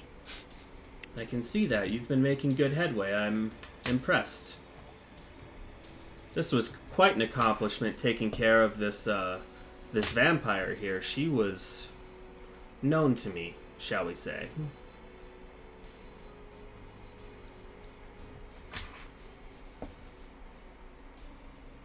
And she had built up quite a reputation then.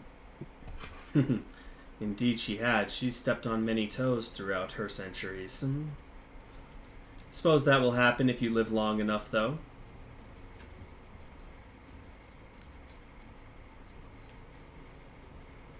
I come with a bit of a request.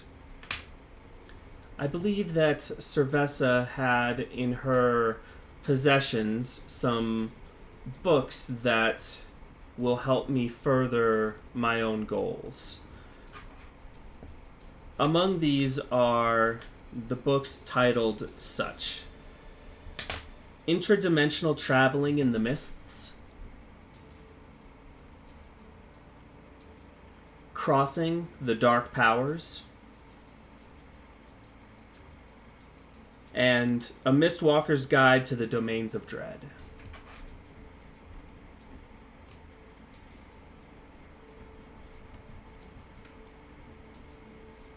They will help greatly with my research, and as part of our deal, I simply ask for these 3 books in return for your growing powers. In fact, That seems doable. Very well. We'll be crossing back through her lair.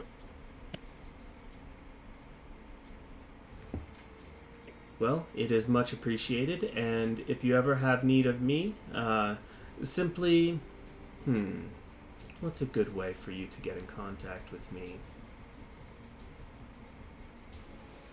If you were to ever find yourself on your own,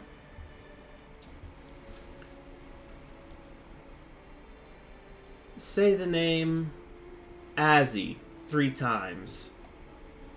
A-Z-Z-Y. Azzy. Say the name Azzy 3 times, and I will endeavor to communicate with you as quickly as I can. I can't always promise it will be right then or within the hour or anything like that. I am quite busy, but I will try to drop by when I do have time. I'll keep that in mind. But in the meantime, I believe that I do have some more powers that I can bestow upon you at this point. They're called Invocations, and you have your choice of a couple. And essentially, he's just going to give you your level up, give you your invocations. Do you have any questions for me while you have me here?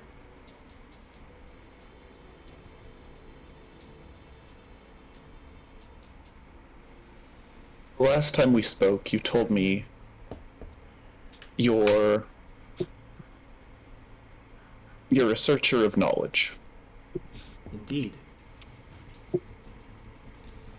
And, I mean, forgive me for drawing my own conclusions, but it sounds like you're very interested in the mists and in this world. Indeed. Aren't you?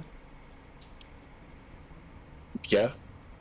I think our interests do align very closely.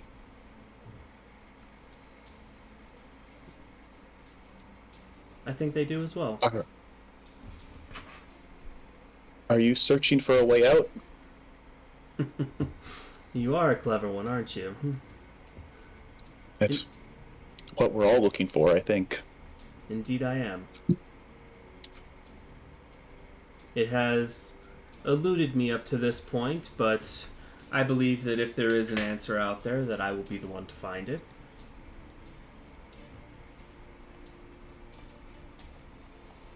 I hope so as well.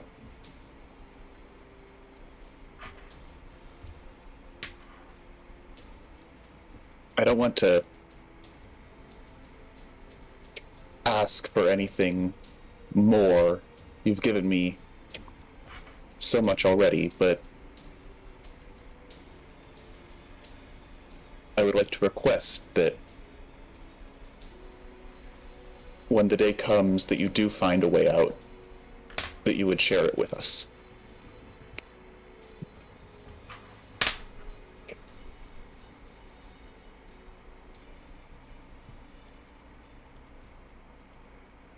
If it is possible for me to take you with me, I certainly will. I do not know. I'm loath to make promises on necessarily sharing all of the knowledge, as it can be quite dangerous, even to the user. Magics like this, interdimensional magics like this, are volatile, to say the least. And somebody who hasn't had the amount of time that I've had to study them could quickly and easily destroy themselves trying to use such magic. And I would hate for that to befall you or your companions. But if I find a way out, I will certainly take you with me if it is possible. I appreciate your frankness. Of course. You are right that that kind of magic is certainly far beyond my understanding. Takes many years of studying to even begin to comprehend magic such as these. You won't have an issue with your friend Oz wanting these books, will you?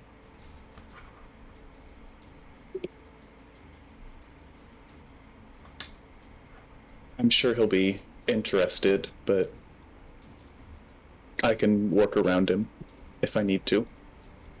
Very well. Well, you have your mission and I have mine. If there's nothing else.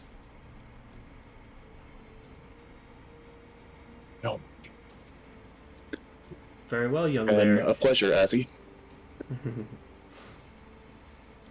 For me as well. Well, good luck, and have fun meeting Haslick. And he poofs out. Alright, we can hop back up.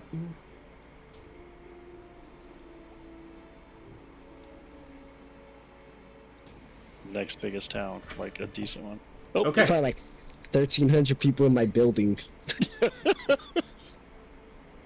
21 floors, like 10 apartments on one side, 5 apartments on one side, so 10 apartments on each floor. Yeah, then 1,300 people. That's like the town I grew up in. Yeah, that's what I was just That's telling him what we're about. Is the talking about. population of where you grew up.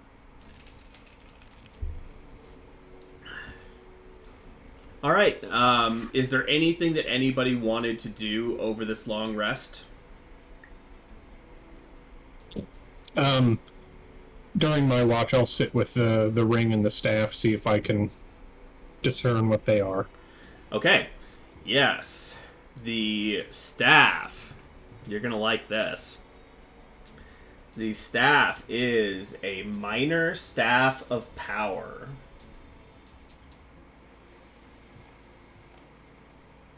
So, let me... It's a bit long. Let me see if it'll let me display it. Oh yeah, sure will. Displayed it twice, but so that is the minor staff of power, and then I will I'll put that into Discord as well, so it's a little easier to read. Cool.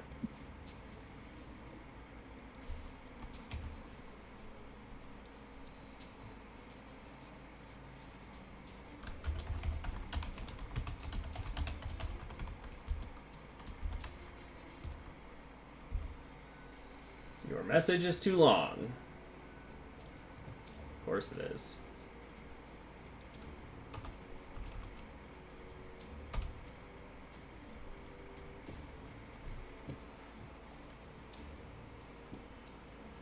And then the ring was a ring of mind shielding, and the wand was a wand of viscid globs. So let me pull those up for you real quick.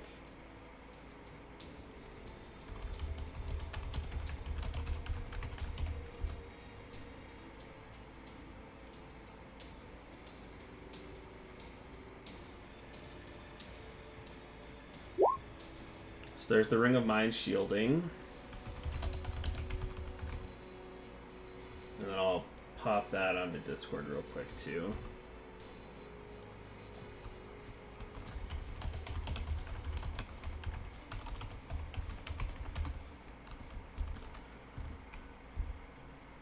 Seriously? Oh, it didn't copy, that's why.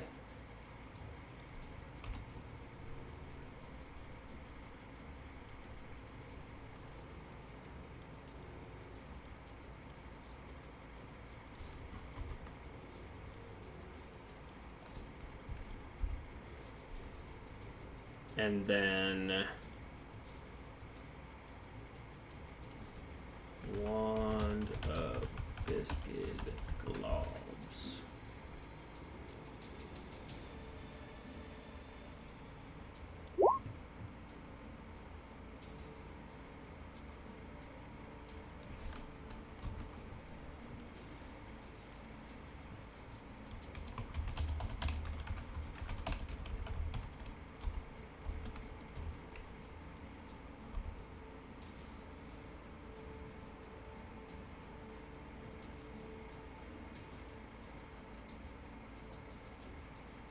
So I know there's a lot on that staff.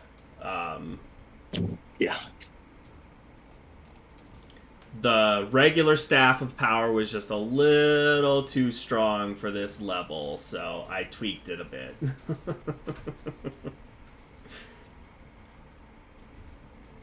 It had like frickin' cone of cold and fireball and +2 to spell attack rolls, and it was crazy. So I was like, you know what, this is a really cool staff, so I'll take the base of it and then just tone it down a little for level 10 and give that to him.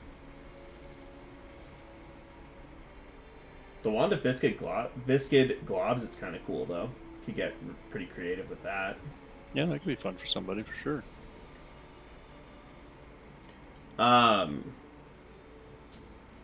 Oh, and you know what?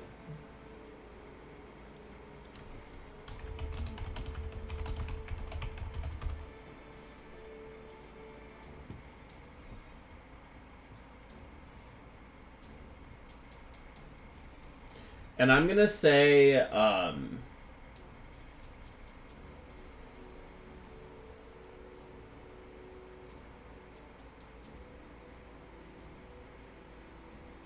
I'm gonna say the Ring of Mind Shielding does not require attunement. Because it doesn't really seem strong enough to me to require an attunement slot. So Sweet. So somebody can just use that.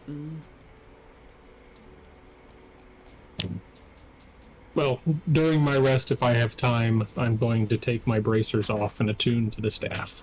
Okay, cool.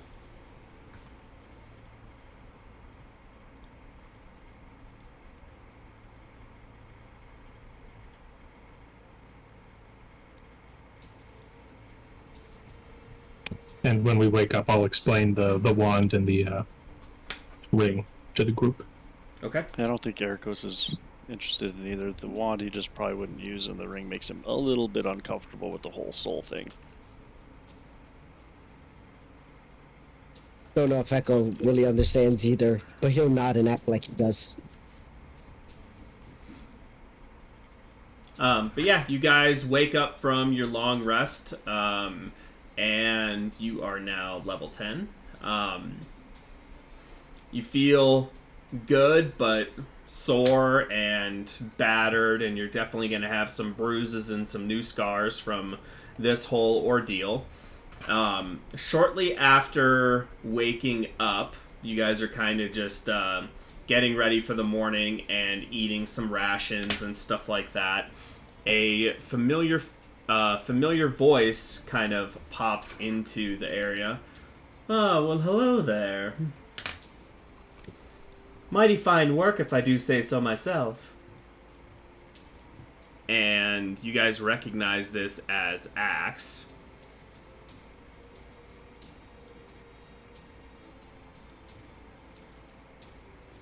And he comes flying up out of the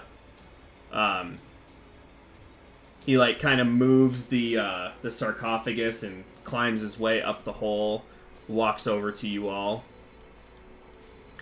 Splendid work, absolutely splendid. Yeah, like I said, we have our moments. I was perusing the rest of this establishment, shall we say, and I think it will do quite nicely.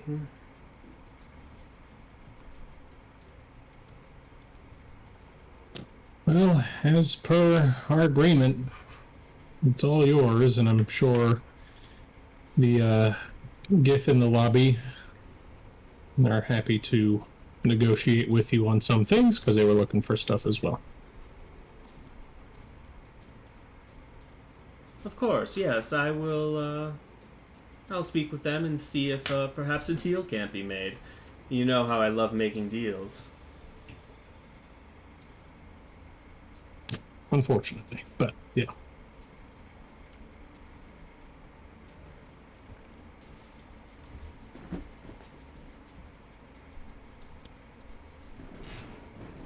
Well, I guess we'll get out of your hair, get the prisoners that were here out, and the place is yours. Let us be on our way. It's much appreciated. I would recommend. Normally, I'm not altruistic like this, but I believe there is more treasure that would be yours for having vanquished the vampire. I believe there were a few chests back in the false coffin room, so I consider those to be yours. And anything else that you wish to take from this place, I give you my blessing. I simply need the infrastructure. Your kindness knows no bounds. See, I knew that we would become friends. Can I have your fork? Unfortunately, if I was to give it to you, it would turn into sludge before long. It doesn't last long away from my person. You can hold it if you'd like. Hell yeah. He hands it over to you. Feels I guess good. that's like- The weight is good. I feel like I'm watching a first date. Oh, careful now, careful. Oh, sorry. I got too excited. I think there's more room over there for your activities if you wish to keep doing that. I go look around, see everybody wants to get out of here, and he'll hand it back. Thank you. But of course.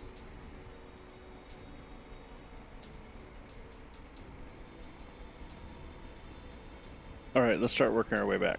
Yep.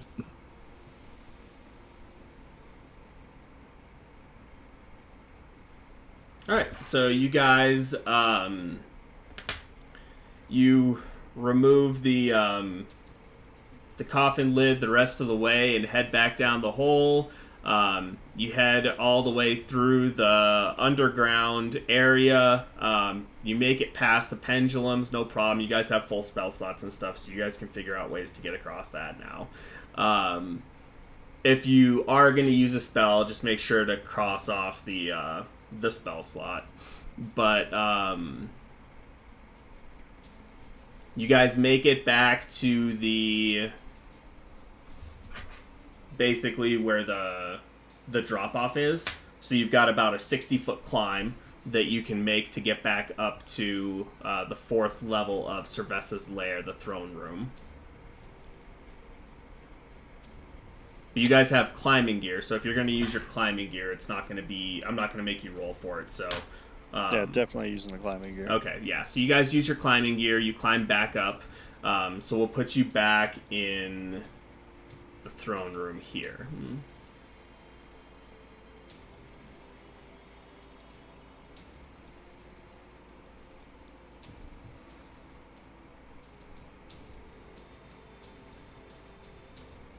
You clamber up out of the coffin, and you are back in the false coffin room. There are 2 large chests to either side of the coffin. They look to be untouched as far as you can see. They don't look like they have like big padlocks or anything like that on them, though they do have keyholes for locks, but you are unsure if they are currently locked or not.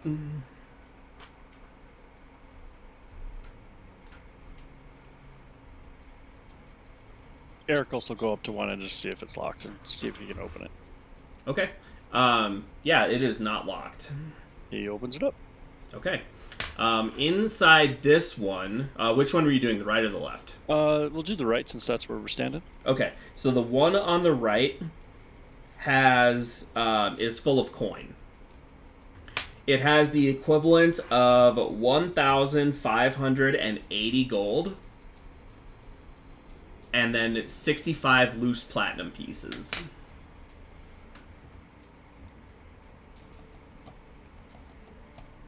Nice. Ericos will go open the other one. Okay. The other one has an amethyst in it, some other sort of gem, a really nice pair of boots, and that is it.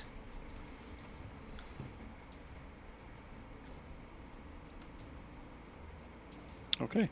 So make sure we... along with, there are a number of books in this one as well. Sorry, I almost forgot that. There are probably like 5 or 6 books in here. They all look relatively fancy. They have, nice leather-bound books.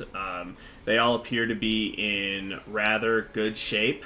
The titles on the first 3 are Interdimensional Traveling in the Mists. Well, actually, first, does anybody read Elvish? I can read everything. Okay.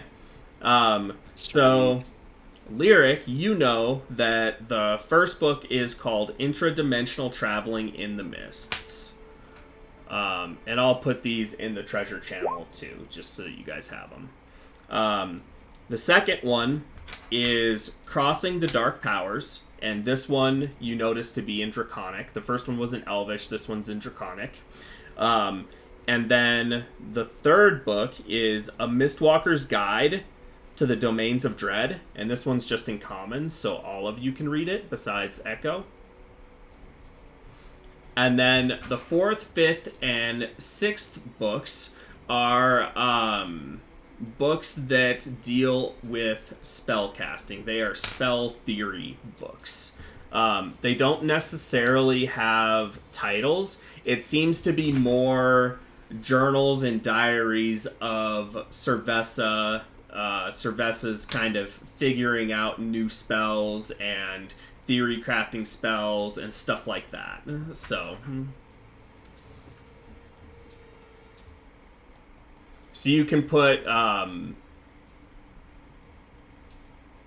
you could call them like Cervesa's spell tomes.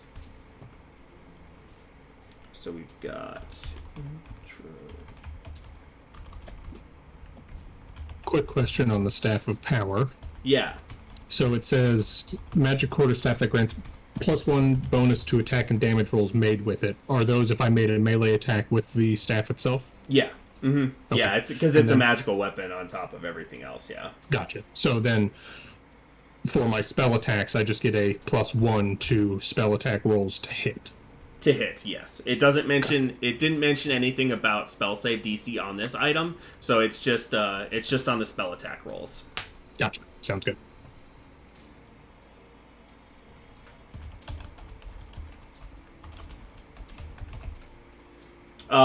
The interdimensional traveling in the mists lyric, you actually recognize this as an older dialect of Elvish. It's an Old Elvish, a very, very ancient language that is no longer in use anywhere as far as you have heard.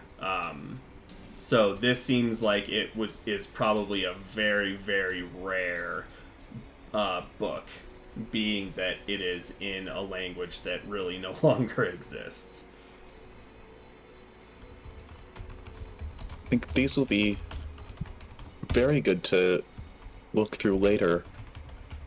And I'll say that as I'm kind of putting them into the bag of holding. Yeah, I'd be happy to go over those with you. You have to read them to me, but... This is the most information about the mists I think I've ever seen in one place. Yeah, and I would like to know how we can potentially navigate through all this without getting yanked from one place to another. It would be nice to have some control.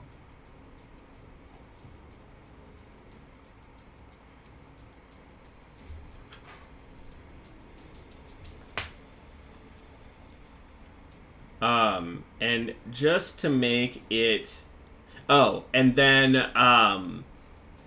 if you guys were to head out into the next room, you would find that Balder has quite a few nice items on him as well.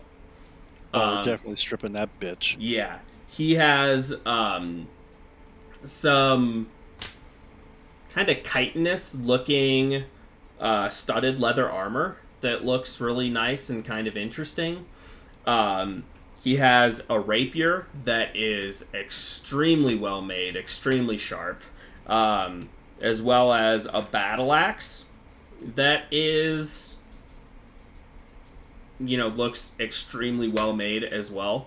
And then he also has a belt that has a lyric you would notice. It has a rune in giant that says strength, right, like on where the belt buckle would be.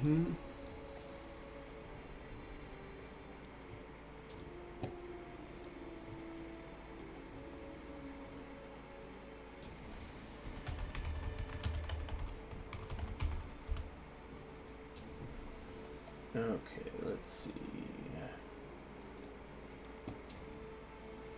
And I'm just going to give you guys these items now. Lyric, do you want the ring?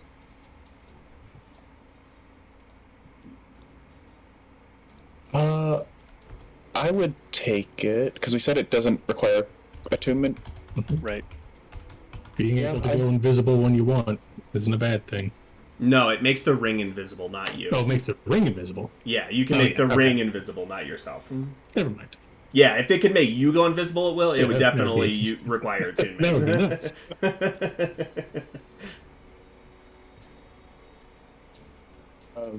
Yeah, I'll take that if nobody else is jumping for it. Yeah, go for it.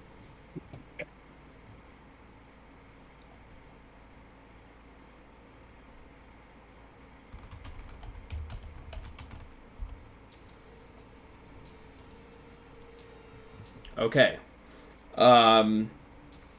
So the amethyst is an amethyst lodestone. I changed it a little, so if you look up the item, you will notice that there's one thing that it says it has that this one does not. But essentially, this is the amethyst lodestone.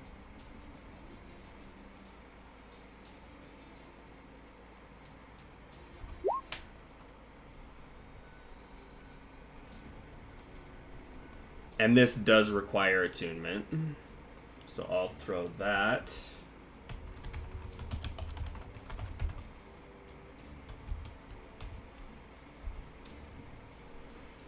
Throw that in there. The gem is a gem of brightness.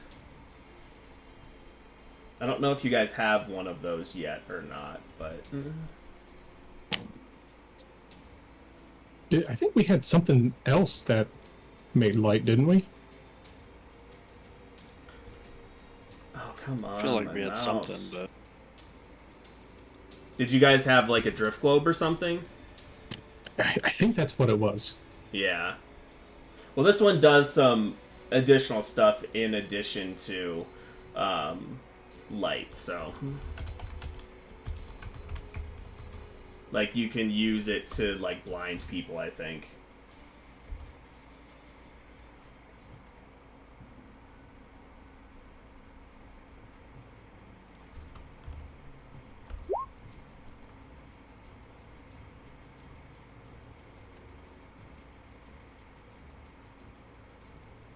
It didn't do... Oh, okay.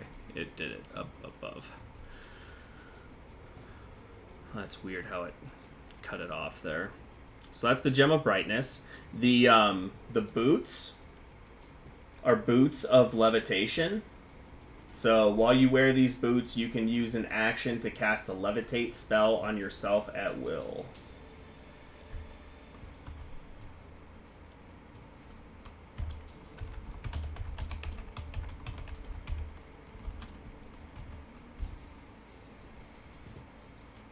And I'm considering making those not require attunement to, but I haven't quite decided yet, so.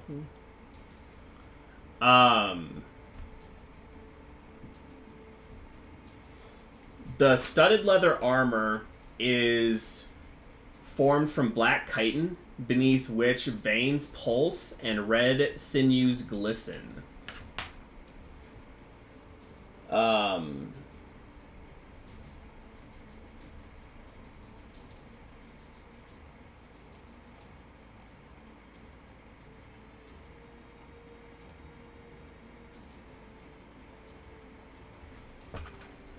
While wearing this armor, you have a +1 bonus to armor class, and you have resistance to the following damage types: necrotic, poison, and psychic. However, this is a symbiotic item. So to attune to this item, you must wear it for the entire attunement period during which tendrils on the inside burrow into you. The armor can't be removed while you are attuned to it, and you can't voluntarily end your attunement to it. It also requires that fresh blood be fed to it. Immediately after you finish any long rest, you must either feed half of your remaining hit dice to the armor, round up, or take 1 level of exhaustion. So it is studded leather armor +1 that gives you resistance to necrotic, poison, and psychic damage. Damn, that's nice. Yeah. So I will post that.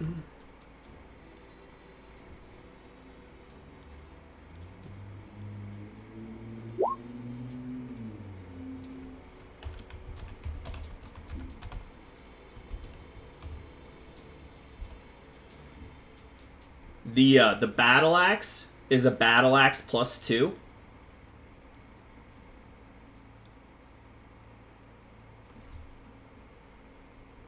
And then the belt is a belt of hill giant strength, which I believe would make your strength a 21 if your strength is lower than that currently. And the rapier is called an Acheron blade. And I will display that right now. And I need me the belt.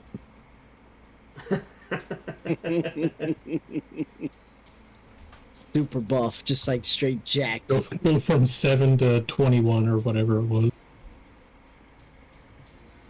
That would be a huge increase. Get a bunch of stretch marks. Yeah.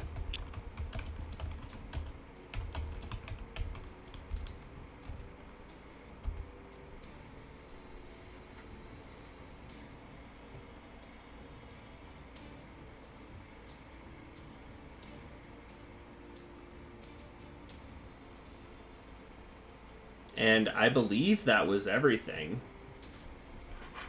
Did you guys have anything else? I think that was it. I think that's it. Yeah. Okay. Echo, are you going to go for the belt? He already has a 22 strength. Yeah, my strength is 22. Oh, you guys mind if I have the belt? Go for it. Go for it. The rest of it is interesting, but overly not useful for me.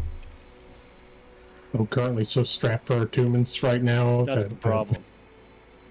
Yeah, I'm actually going to have to give up the Rod of Retribution for that. But I end up not using that a ton. You know what? Boots of Levitation no longer require attunement. So somebody can wear those. That's not too broken, because levitate's kind of an annoying spell, because you can levitate up, but then how do you move? You have to have something to like pull yourself along with or whatever. So it's situationally useful, but it's not like game breaking or anything. So I don't know why it requires attunement in the first place.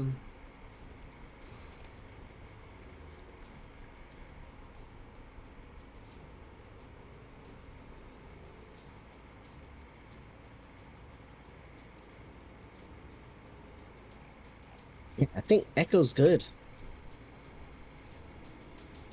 Plus, you don't want to give him too much stuff because you saw him give away tons of magic weapons.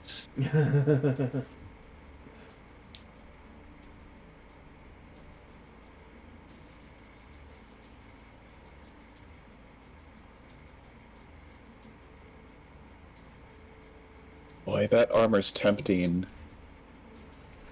But, oh my god, that'll just... I mean, over time, that just eats up all of your hit dice. Yeah, you'll always start with half. You got second wind, though. You'll be fine. You could... It doesn't say this on the item, but you could feed it other blood.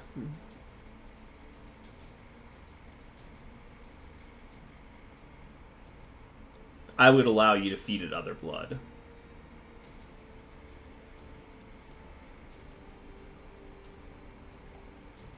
I feel like this is the moment where we watch the hero become the villain. Yep, that... Like, I cannot reconcile in my mind putting on this armor and keeping a lawful good attunement. Or, what is the... Alignment. Alignment, thank you. Yeah. This is just gonna haunt me for a while. I'm just gonna look at it.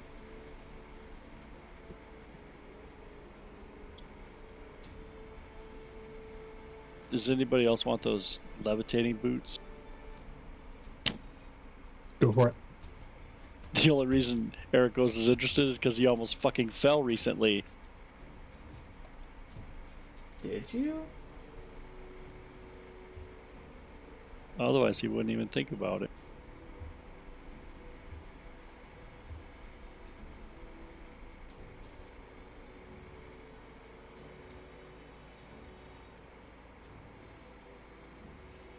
Man, now I'm just thinking about, like, what happens if Echo takes the tough feat? Oh man, you'd have so much HP. Aren't you already at like 150? 146 right now. Oh my god. Just because I rolled a 4 on my my hit die. But I have a +5 constitution, so... Yeah.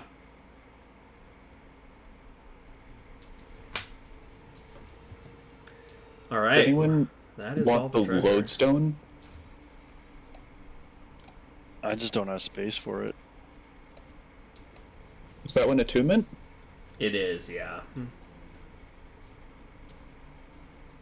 Yeah, I mean, I'm already walking into every fight with the shard in one hand and the staff in the other. So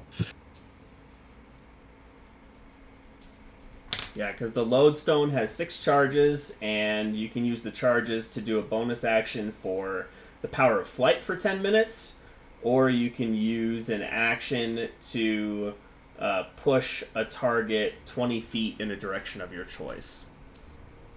I mean, that thing's pretty fucking amazing, don't get me wrong. But the 3 things that I'm attuned to now are just things that will help me all the time. Oh, and while you are carrying the lodestone, you have advantage on strength saving throws, too.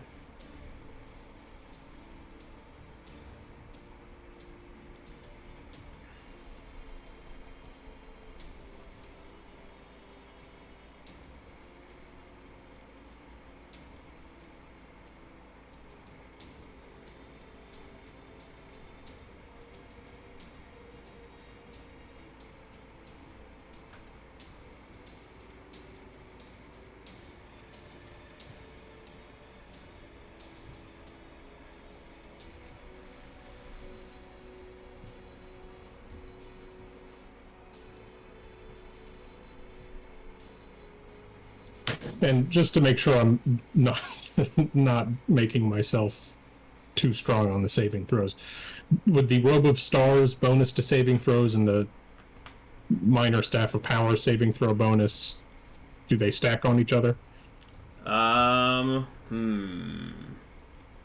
They might, but they might not. Because I know that, like, you can't stack, like, 2 rings of protection or whatever.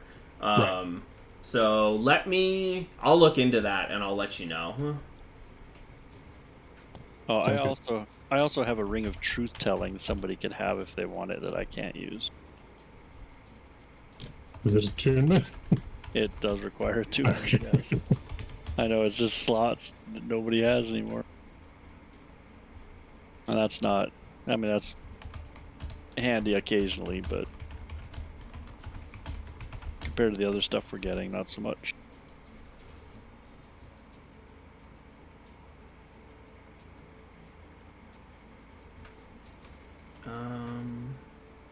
It looks like they'll stack. Sounds good to me. Yeah, it looks like they stack. I now have a 0 strength saving throw. Hey, now. It's you just can't stack multiples of the same item, it looks like. Gotcha. Okay. Can't hold 3 minor staffs of power at one time. Yeah, exactly. I mean, at least that's what it looks like. Unless I come across something from an actual, like from Crawford or something like that, where it specifically says no, then we'll go with that.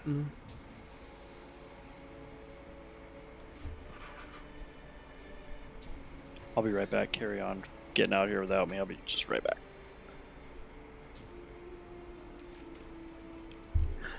All right.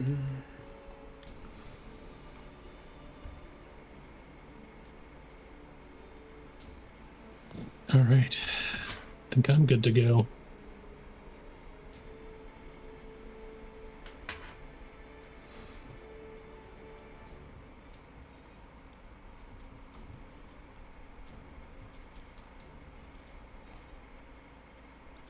You guys good to go? Yep. Yeah, I think so. Okay. So yeah, you can make your way up to the first floor. We'll say that just because on their own it's not a hard fight, and I don't feel like messing with it, I'm gonna say that those Gorgons, they wandered back through the portal before it closed, since there was nothing else for them to try and destroy or petrify or anything like that they could find, so they just went back to their home. So as you guys are kind of warily, walking up the stairs and checking at the doors, just right past the Gith Yankee, you do not hear anything that would make you think that the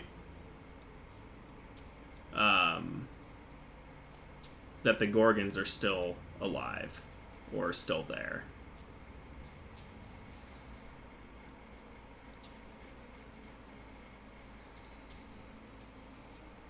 It still won't let me. Oh, probably because I'm trying to do it on the wrong one.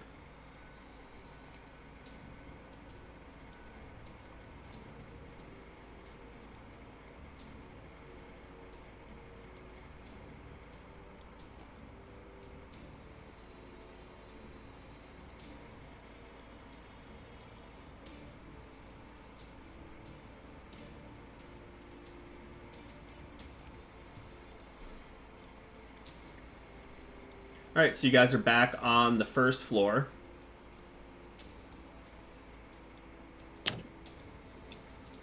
Want to get everyone out of here and then make our way to Hazlick's tower? Yep.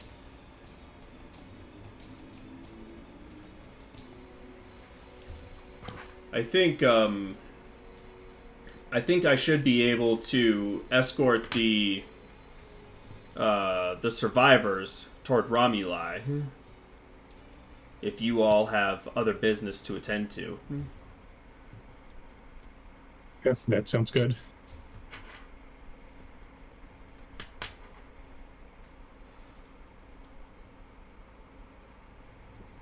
Echo Very will well. make sure before he leaves he'll say bye to Sabrina. Okay. And I will collect the kids. She kind of throws a little bit of a fit about that because she was really enjoying their company, but she grudgingly lets them go back into your possession.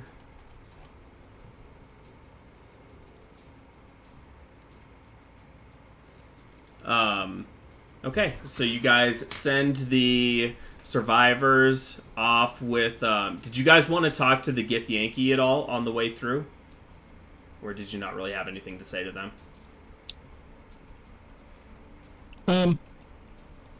Yeah, I'll just as we're passing through, I'll stop and say, well, we took care of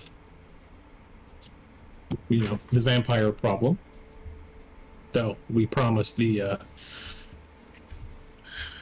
estate to somebody else, so you probably have to deal with Axe, but I'm sure you've spoken with him already, and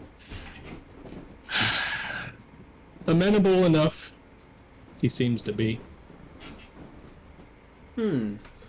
Very well, thank you for the heads up. We will see if perhaps we can continue our negotiations with this Axe individual. We indeed have met him. He's interesting, to say the least. Likes to make deals, so just be wary of what you sign up for. Oh, we always are, but thank you for the kind words. And then I'll take my leave after that. Okay.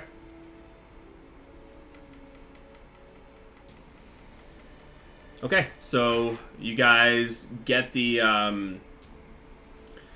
commoners all kind of shipped off with Van Richten, and they start heading out through the mountains, kind of the opposite way of the way that you guys are going.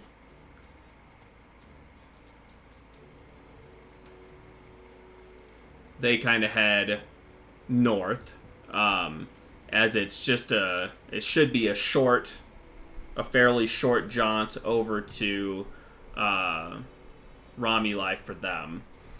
But you guys have much more of a journey, and looking at the map, probably the quickest way for you guys to get there would be just to head back to Toyalis and then cut up from Toyalis, because there's a path by Toyalis going up the canyon wall, like right here. So that would probably be the easiest way, would be for you guys to actually head back to Toyalis. If you have anything you need to do there, you can, and then you can head up to Veneficus.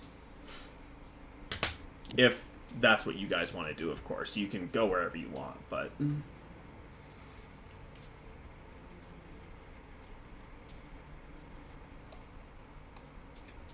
That sounds good to me.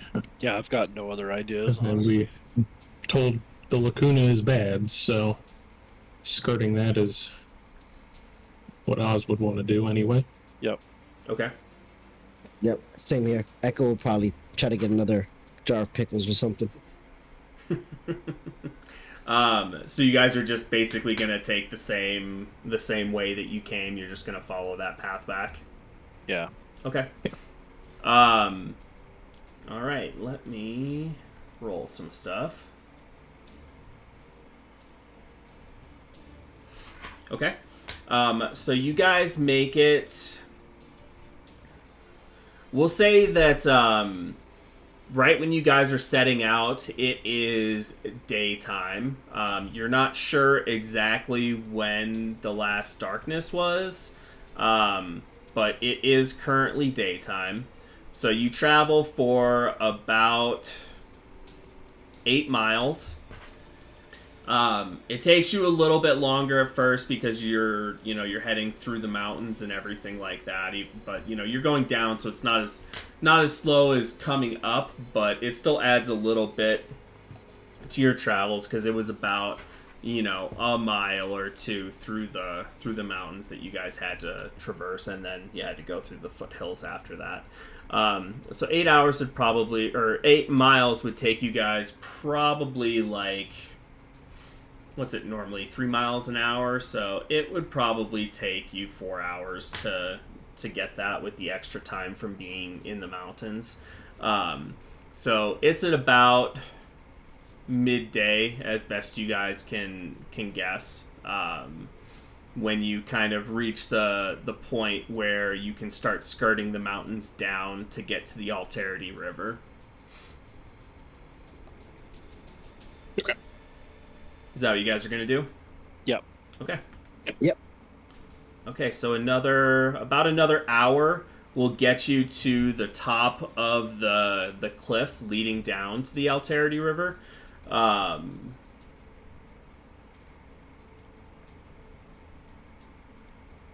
Okay. As you guys are getting close,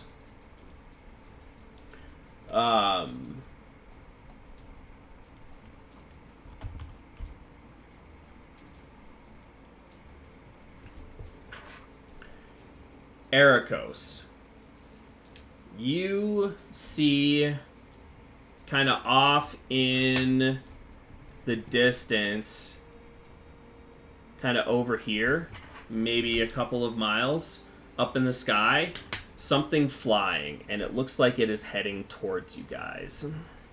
I will stop the party and point it out. Okay. There is something up there. It looks like it's flying, and I think it's coming right at us. It looks large, though it's hard to tell from this distance, but the fact that you can see it so easily from this distance would probably lead you to believe that it's large. And it seems to have the silhouette of a bird. Okay, can these guys see it yet or no? After you point it out to them, yeah. Yeah, I'll just help Echo. Echo kneel down on one knee, and then I'll point his head right at it since he's having trouble finding it. Okay. Is there anywhere where we can take cover? You guys are kind of in the foothills here. You could look for like a cave or something like that, but you don't know where one is off the top of your head. So you could certainly look for cover, but you don't really see, because basically when you saw this, you guys were kind of just cresting up onto a foothill of the mountains. So you got to the top of that. Eriko saw the creature, flying, a mile, 2 miles off to your guys, what would be your west. And then you guys just kind of start looking around for any sort of cover or anything, but it's pretty sparse out here. There's no like trees, anything like that. So it would really just be if you could find a cave or a rock outcropping or something like that, that you would be able to potentially hide in. Right.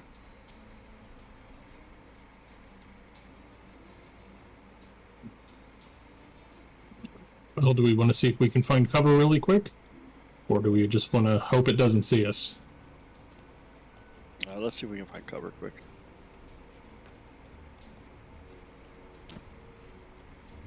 I'll take a quick look around just to see if there's something, just from a glance.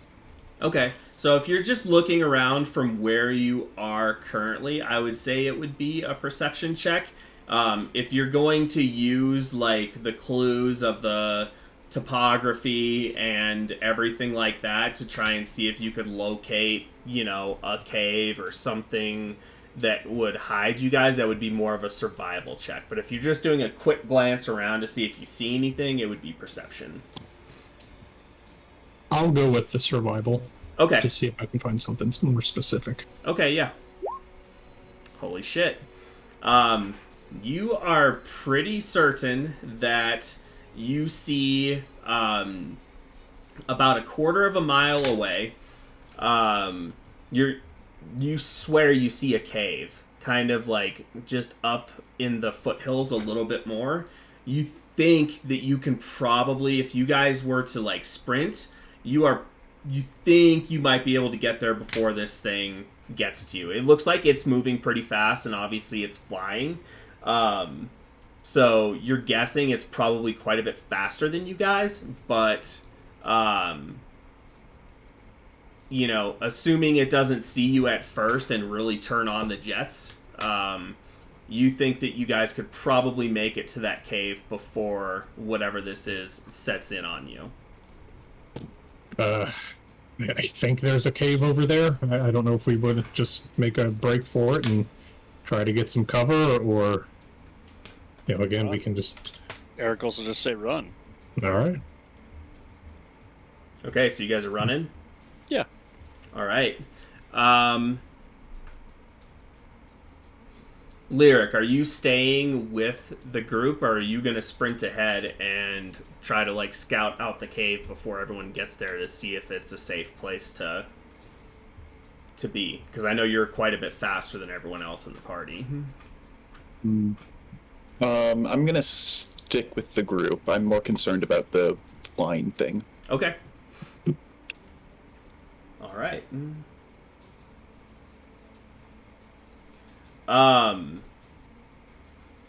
So I'm guessing that you guys aren't just like running up on top of, you know, the hills, being as obvious as possible. You're probably like skirting around the hills and trying to be a little bit stealthier in your approach to this.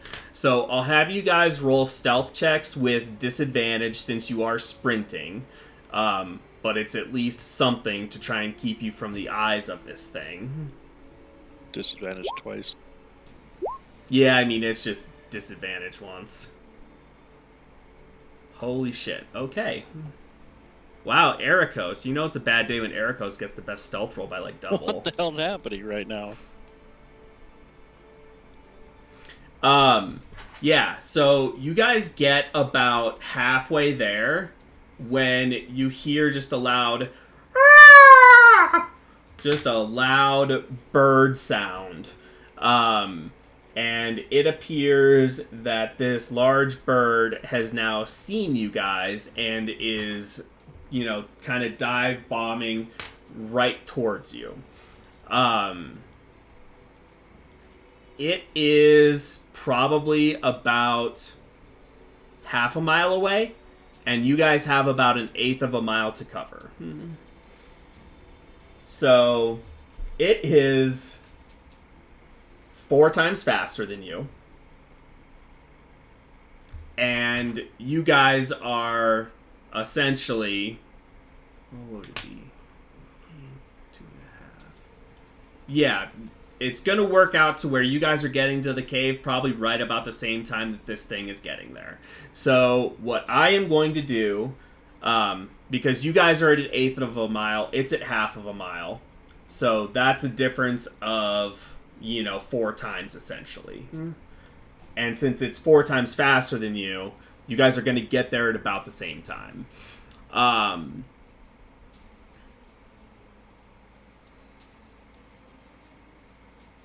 So let's do this. Why don't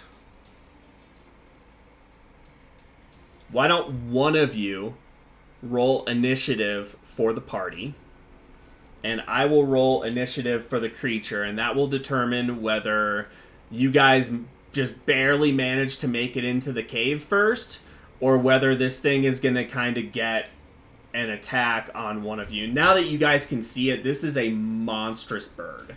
Like, it's closer now, and you can see it. This thing is gigantic. But it does appear to be a bird. Not a dragon, just a bird. So why don't you guys... You do not want me rolling this, is all I'm saying. I am not. Looking at you, Lyric. Yeah, I think, Lyric, you're it. Oh, shit. And I'm going to roll mine public just so you guys can see it. 9. Okay. So it is going to get the drop on one of you.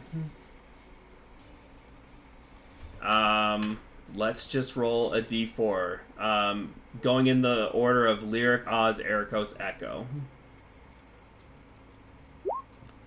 Oz.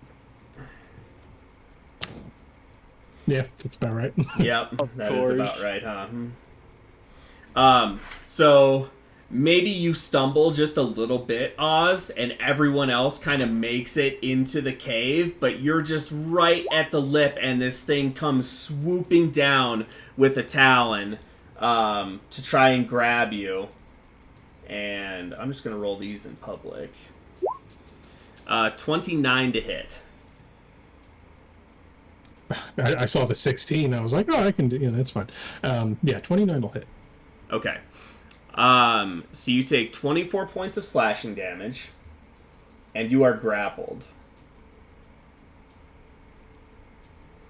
But that was all of its movement, and that was its kind of like one attack that it was getting for this kind of weird round. So now it is your guys' turn. So the three of you are just barely inside the cave. You're safe from this thing, but you turn around and you see that it has like landed on the ground and has Oz grasped in one of its talons.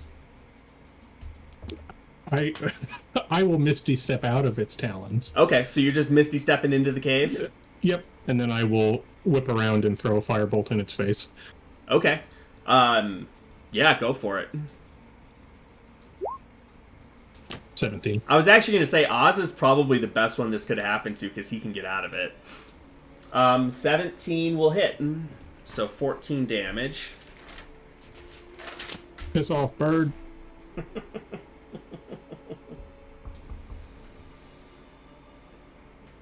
Echo will summon a clone right in front of the cave, like just outside of it, to try to make the bird get closer.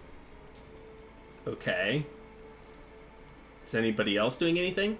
Ericos will cast Sacred Flame on it. Okay. So that's a dex saving throw. That's a 15. So it takes 5 radiant.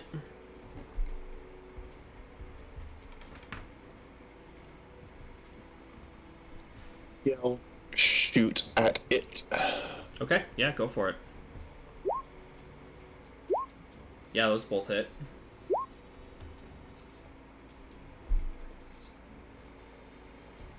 Bird's having a bad day. Yeah, it lets out a couple of little shrieks as it's getting, kind of peppered by you guys. But it doesn't seem to affect it too much. This is a gigantic bird. Its wingspan is probably like 50, 60 feet. It is monstrous. So that was your guys' turn. So it kind of comes in and it sees that, like, it gets its head down at the ground and it's looking in the cave. And it tries to get as close as it can, and it's like reaching its claw into the cave, its talon into the cave, trying to like swipe at one of you. It probably, can it get your, where did you put your echo? Like right at the lip of the cave? Yeah, it's like right in the front. So I think it could, if it has a high enough intelligence, it'll know that it's not real. Yeah, it's not very smart. It's a bird. So it's going to, it's just going to swipe at your 25 to hit on your echo. Oh yeah, that definitely hits. It just blows. Okay. Poof. So yeah, it goes to grab the echo thinking that it has a meal for itself, and then it just goes poof in its grasp and it lets out another shriek. And then it just kind of starts stomping around, looking in at you guys, but it can't get to you because you're in this cave. Is there anything else you guys would like to do? If it, when it ducks down to look in, I'll throw another firebolt, try to get it in the eye. I'm just going to Okay. keep launching Sacred Flame at it. All right. I'll summon a clone and make my clone attack 2 times. Damn, 18.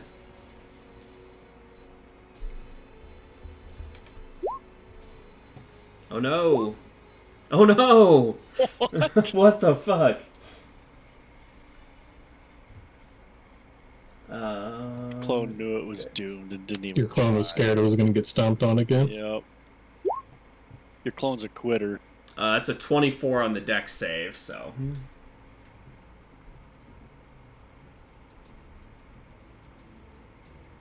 I'm gonna cast Cause Fear. I'll try to chase it away. Okay, So cool. that's Wisdom save. Gotcha. That's a 19. Yep, that'll save.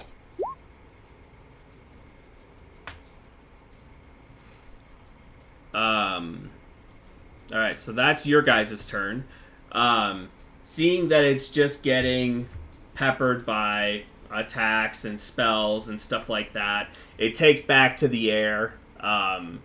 And just kind of, you can see its shadow kind of like circling over the area as you guys are in the cave here. But it is no longer in sight. It is up above, kind of circling the area right now. What would you guys like to do? Well,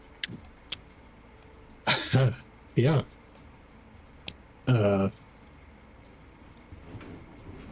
Do we want to wait it out?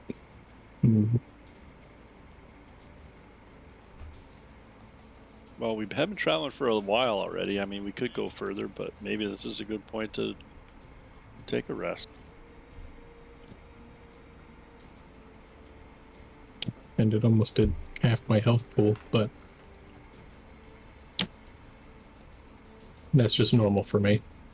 And we'll say the cave that you guys in is about it's not terribly big. It probably goes back about 45 feet or so. And it's probably it's got like an entrance, and then it kind of, spreads out. So at its widest, it's probably about 20 feet wide or so. So you've got a nice little area for a camp. It doesn't appear to be inhabited or anything like that. Yeah, Echo's gonna just.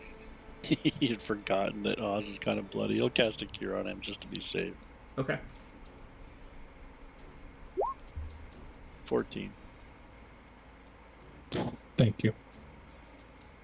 And he'll also just, wipe some of the blood off your neck and, whatever. Then wipe it on your shirt or your robe. And shirt's bloody anyway, so. Yep. You guys think just wait it out? Take a rest here? Yeah, I don't see why not. I mean, unless this is something else's cave, and then, Yeah, I think we should just take a rest, and then if we have to deal with it after we rest, we can do it then. Hopefully it will have gone on to other things, though. Okay, so you guys are taking a rest here? Yeah. Okay. And you don't see any evidence of, with your 21 survival roll, you didn't see any evidence of like tracks leading up to this cave. You don't see any droppings. You don't see any evidence of like discarded food or anything like that. It looks like you found a pretty safe cave. Cool. That's what happens when you roll a natural 20 on your survival check. You get an uninhabited cave. Yep.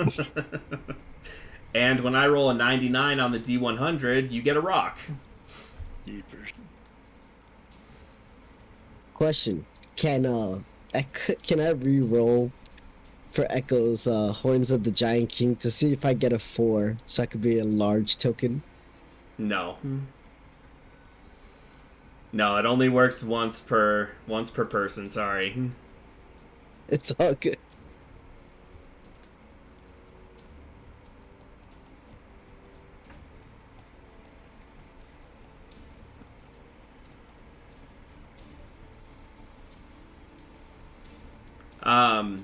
Okay, so yeah, you guys take a long rest. Are you guys setting up watch? Yeah, probably the normal watches. Okay. Yep. So you guys can just kind of rattle through your perception checks here real quick. Okay. Yeah, Ericos, you notice after about an hour, of this thing kind of circling overhead. You no longer, hear its shrieks and no longer see its shadow occasionally over the area. So you think that it's probably moved on to bigger and better. And then Echo, by the time your watch comes around, it has turned dark.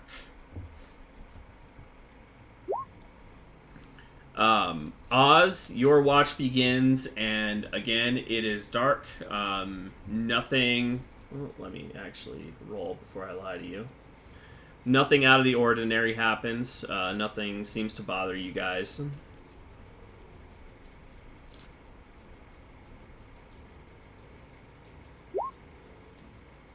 Okay, and then Lyric. And likewise for you, Lyric, nothing out of the ordinary happens. Nothing seems to bother you guys or anything. Yeah, it's a pretty uneventful rest. Well, as uneventful as it can be when you were being chased in here by a giant rock. And during my watch, I want to start reading Intradimensional Traveling, the old Elvish book. Okay. Yeah, it does not make much sense to you.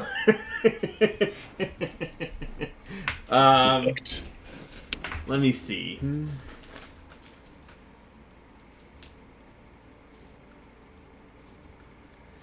Yeah, I mean, I'm not even gonna have you roll because this would be akin to like giving somebody like an advanced like physics book that only knows how to do simple multiplication and addition. So there's just no way, no matter what you roll, the DC is going to be so high that there's just going to be no way that you can get there. Okay. So it doesn't make. I mean, you get little. You get like words here and there that kind of make sense, but as a whole, this book is far beyond your magical ability. Far, far beyond. Yeah. Okay. Yeah. Just paging through it, thinking, oh, maybe I should have started with something a little more sensible. Yeah. Out of the three, that's probably the most like complex one. So, if you wanted to take a look at one of the other two, you totally could. Yeah. Sure. I guess realizing that, I'll look at the one that's in common, the Mistwalker's Guide. Okay, the Mistwalker's Guide, yeah. So the Mistwalker's Guide to the Domains of Dread is actually a... it's kind of written like a journal/encyclopedia, almost.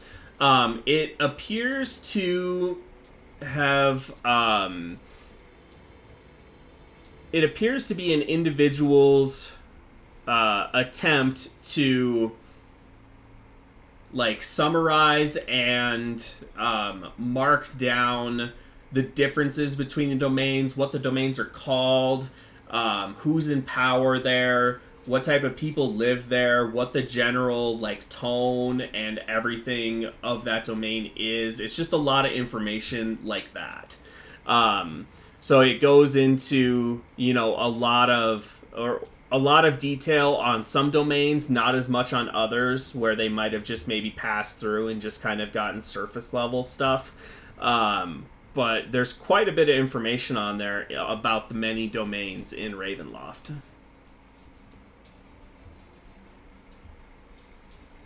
Is there anything in particular you are looking for while you're leafing through this?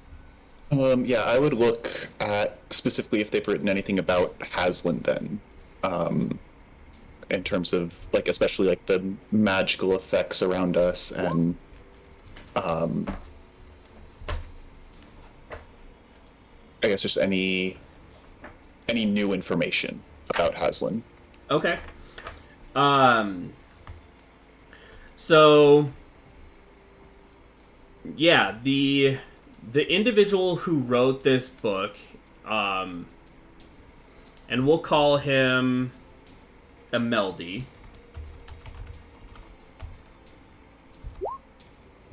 And let me write that down so I have it too. did not appear to be a spellcaster. So he definitely, it seems like he traveled with somebody who was a spellcaster, and that person was with him through his travels through Haslin. So he does mention the strangeness of magic here and how it sometimes just goes awry and random things happen. But it seems like he traveled Haslin quite a bit and has information on the Fleshless Forest. He's got a little bit of information on Glutton Kettle in there, the Mound of the Worm. What else would there be? And then a little bit about the brew, though there's not as much on that. Let me see if there's anything else that would...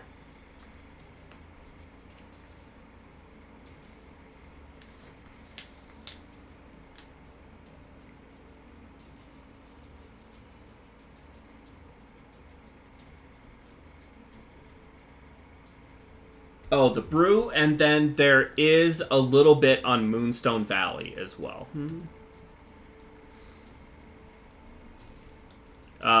You don't have, a ton of time to get information right now, so is there maybe, like, one of those that you wanted to get a little bit more information on right now?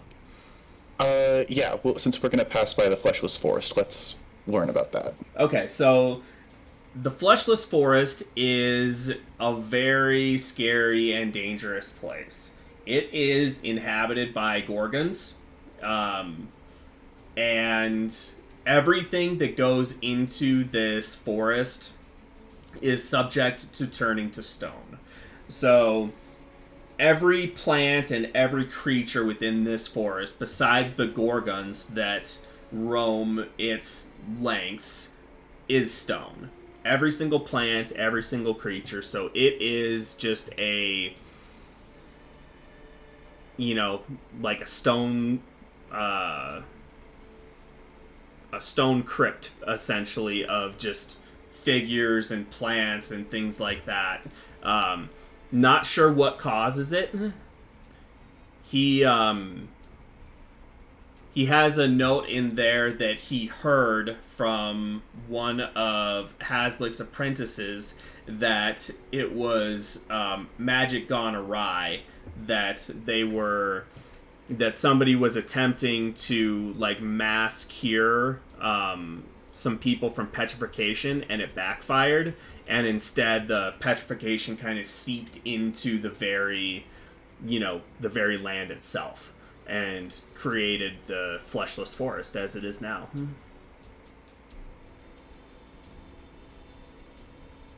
But the condition is very infectious, and it is very dangerous to travel through it.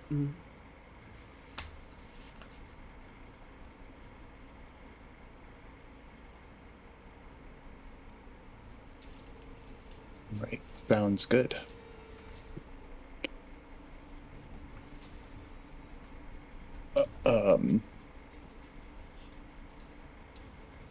Yeah, I guess I'll just finish out my watch waiting for the light to return.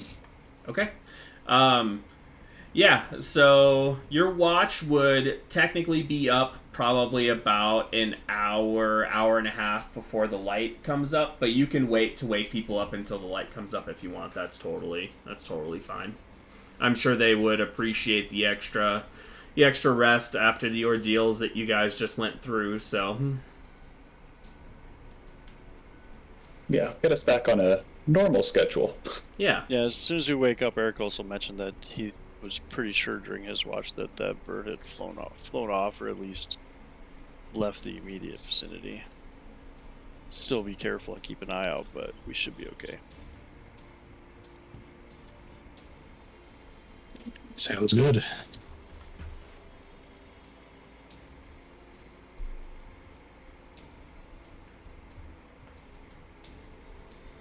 Okay, well, the day is your guys's. What would you like to do now?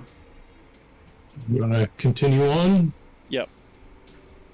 Start headed down into the canyon. Okay. So you guys head down into the canyon, and it's steep and the going is slow. So it probably takes you, it's only, you guys only had to travel maybe like a half mile to get down there total, but it's that half mile probably takes, roughly an hour to get down there. And then you are on the banks of the Alterity River. Are you guys... What are you guys doing about sharks? Are you...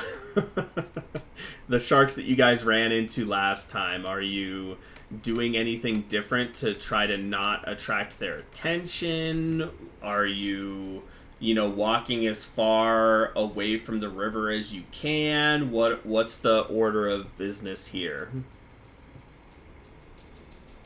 And just keep as far from the shore as we can, or Yeah, I think so. Okay. So the farthest you can be from the shore is probably going to be on like the north side of the shore right now. And then at a certain point, probably around like here, you'll want to cross, and then you can hug it on the other side. So heading along the north side of the... Yeah, it takes you guys about another hour to get to there, where you are kind of wanting to cross, where the river starts to turn and go, southeast there. How are you guys crossing the river?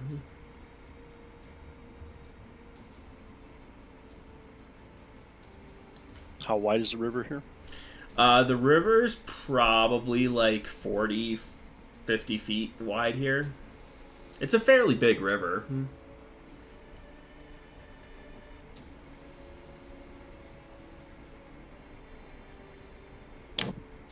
well, I mean, I can get myself and somebody else across if we really want to do that, or if we just want to. Yeah, I could thunderstep somebody else across too, but that's not going to exactly be subtle.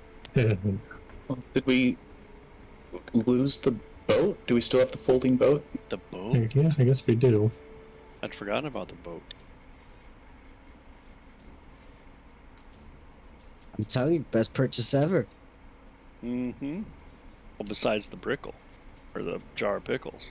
I guess. Yeah. Wouldn't It does. So the river does flow the way that you guys are going to. It flows towards the Glutton Kettle, and then that's kind of where there's a big waterfall at the Glutton Kettle that the water all kind of runs down. Do we want to do some boating? Let's do it. What could possibly go wrong? We got the boat. Might as well use I it. know. Yep, we got the boat. Do we? I assume we want the big boat. You guys are doing the big size? Well, I'm asking the group. Do we want the small or big boat? I don't know. I don't remember how big the big boat is. So. I think the big boat's for 8. Okay. Probably And then couldn't fit on the small river. one's Yeah, for I'm 4. guessing it probably was too big for the river. The second command word causes the ship to unfold into a ship that's 24 feet long, 8 feet wide, and 6 feet deep. It has a deck, rowing seats, 5 sets of oars, a steering oar, an anchor, a deck cabin, and a mast with a square sail. It can hold 15. The small. It can hold 15 creatures.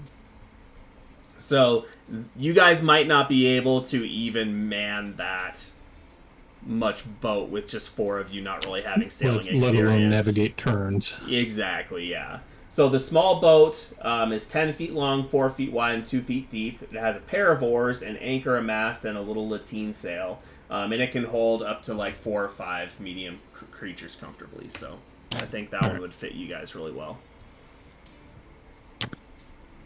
All right. Well, I will pull the cube out and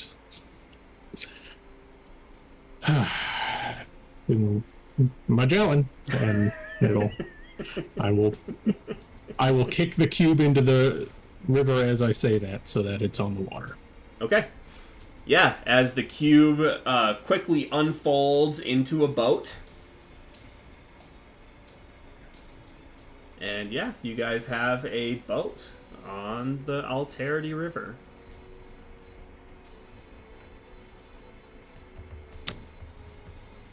All right. Which one of the two strong guys are going to be on oars? Echo be on the oar. I think He's- Echo would have a lot of fun being on the oars. He's excited just to be on the boat. Yeah.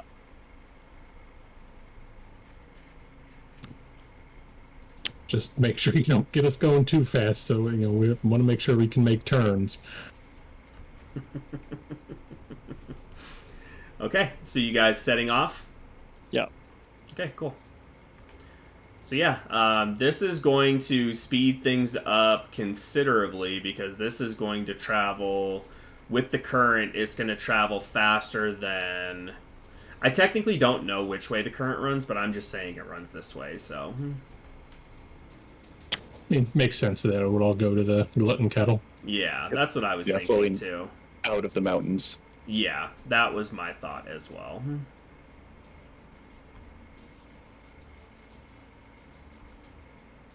So it is. And for the small boat, is there a wheel or anything, or is it just kind of like, shifting the rudder and... It's got an oar, an anchor, a mast, and a lateen sail. So I'm guessing you could probably, with the sail maybe, is what you turn with, I think. That and just the oars. Might just have a tiller. Who knows? Yeah, it might. It doesn't mention one, but... I was going to say, either shifting the rudder or the sail. So, okay. So why don't you... So it's about 13 miles to get there. God, what would a freaking check be for... Is anybody proficient in water-based vehicles, first of all? Not me. No. No? Okay. My other cleric is, but not this one. Gotcha.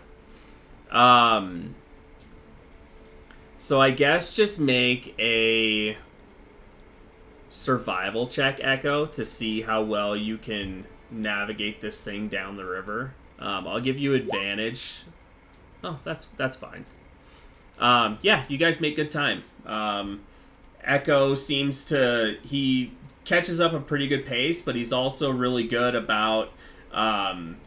steering around the rocks and other hazards. You get really worried when you come up to here where there's those two big pillars sticking up out of the to either side, partly in the water there. But he just goes right through them like a pro. He navigates all the curves, and yeah, you guys make it to Toyalis in about 2.5 hours. So a trip that normally would have taken probably about 4, you guys make it in about half the time. So total travel today was really only about an hour, 2 hours, then the boat. Only about 4.5 hours of travel so far today.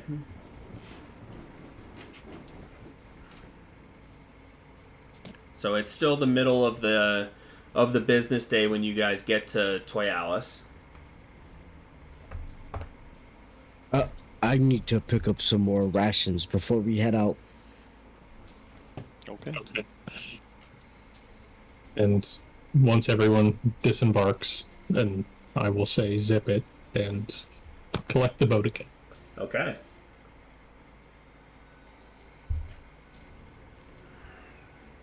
Probably see if we can track down some more healing potions as well. I think we used up almost everything we had.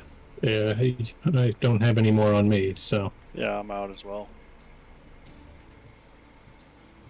Let me see here.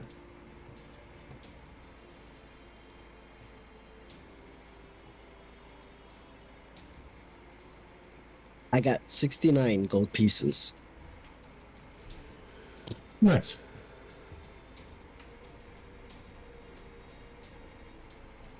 We'll say we'll say Van Richten had one greater and one regular healing potion left that he left with you guys as thanks for your help. That was really all he had to give, because he doesn't really keep money. But yeah, he gave you guys some healing potions before you set off, so you guys can mark down that you have one greater and one regular. That might help a little, at least. Mm-hmm.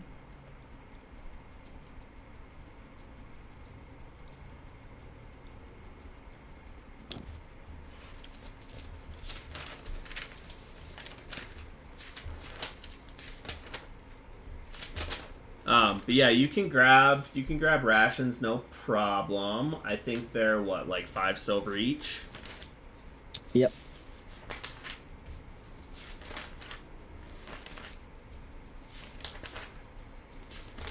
Is there anywhere else that anybody wants to go?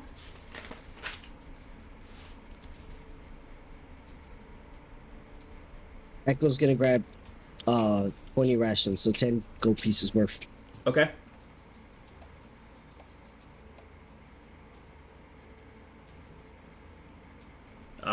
You've got heroic herbs and positively perfect potions in town that you can visit. I think Jericho's is good. Do we want to sell some of the things we got from the lair?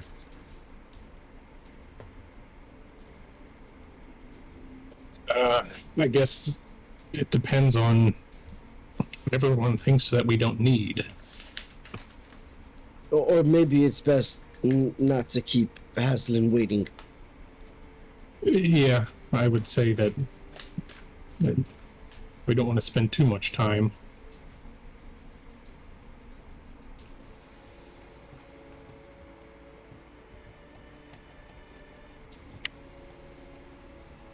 I would say we definitely stock up on a few potions, and the ones we got from Van Richten, it was a greater and a normal. Yep. Mm-hmm. Definitely doesn't hurt to have at least a potion per person at the very least. And if you were to go back into the potion shop, they still have, because I don't think you guys bought it, they still have one superior healing potion, and then they've restocked up on a couple graders, so they have 2 graders and then 3 regulars. The superior healing potion is 1,500. The greater is 250, and the regulars are 50.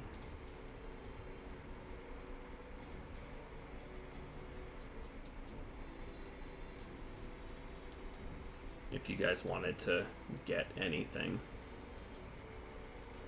And you guys marked down the gold that you got from Cerveza, right? Yeah, the 1580 and 65 plat. Okay, cool. So just for reference, I have our party gold total. This is gold and platinum combined at about 10,000 right now.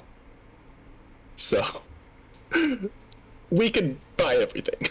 Yeah, just buy what we need. That's what it's there for. Okay. And God knows we're gonna need it. Yeah. Yeah. Okay. Let's just get all the potions. Okay. So that's 2,150 for a superior, 2 graders, and 3 regulars. 2,000. Well, sorry, one more time. 2,150. And then she's gonna throw in, or he's gonna throw in, a potion of animal friendship, just for being such nice customers and spending so much money right now. So you can mark down a potion of animal friendship as well.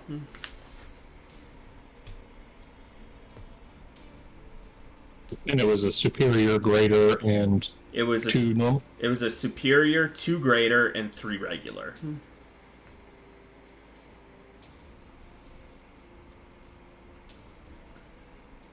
Can Echo take that superior?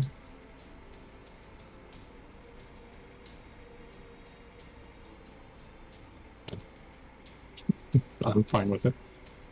Yeah, for sure. I'll take one of the graders then for my Yeah. personal inventory. Yeah, Oz, you should take a grade or two. Okay. I'll take one regular as well, so if I need to zip around and give it to somebody, I can do that. All right. What does that leave? 2 regulars. Yeah, I'll take both those. Unless somebody else wants one. One would be nice, just to make sure I have something in addition to my heals. So if somebody else wants an extra regular one, just say something.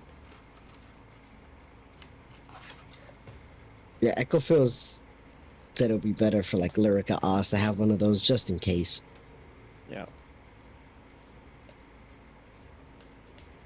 I have a couple other ways to heal myself too, so I mean I could take an extra one, but I feel pretty good just having one. I don't think I've ever actually used a healing potion on myself, honestly.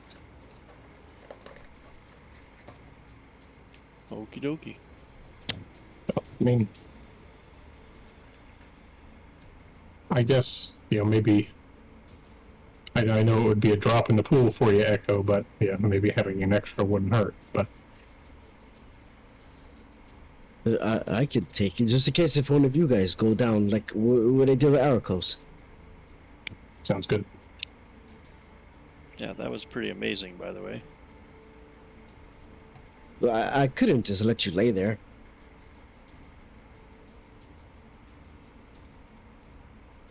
I was pretty tired, though.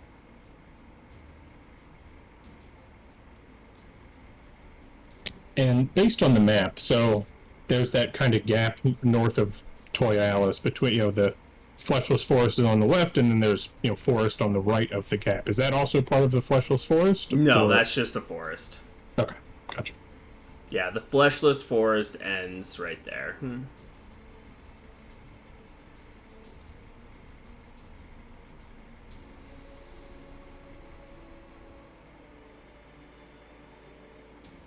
Oz will buy some rations as well. Okay. Why don't you guys think of anything else that you might need? I'm just going to take 60 seconds and go pee real quick, so I will be right back.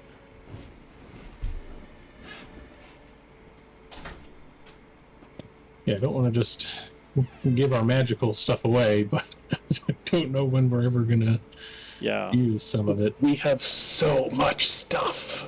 It's a lot of stuff. I still have the Ring of Ram that I haven't been using because it requires attunement. Oh, fuck. I don't think any of us... Well, we would have gotten it on our way out, the immovable rod. I think that's what we needed to get out of the way to get out of it. Yeah, we would have to have taken it. Okay. Yeah. No one said it, so I was like, oh, shit. But yeah, 2 of my 3 attunement things are ability. It, increases my constitution and my strength. I'm not getting rid of those. Yeah, same here. One is my the head thing that makes me big, my axe, and then the marina armor that lets me swim. Yeah, my third one is my sensor. That's just too great. I just don't see myself. Yeah, my Shadowfell shard is... Yeah. It's for me, and then the staff is too good, and then when I'm out of spells, the Robostar is really... Yeah, that's amazing. Yeah. Yeah, the only thing I would switch right now is my Ring of Protection for that armor. Because my other things are weapons. Can't give those up. You could always hunt animals if you need to defeat the armor. That's true.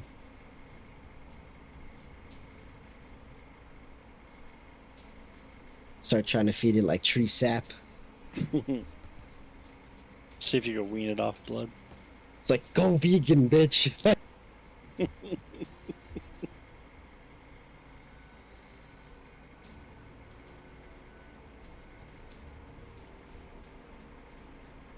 Alright, so what are you guys up to now? I think we have everything we need for the moment. Yeah, I think we're ready to go. Yeah, I think we can press on, because you know what? You know who'd be really interested in these magical items? The evil wizard we're about to visit. There you go. Yep. Well, that's also, if you'd actually buy them off us and not, try to just take them from us. Right. Or expect them as like an offering. Could be good leverage. It's something. All right. So, do we want to go through? There's a path north of Toyalis. Is that what it was?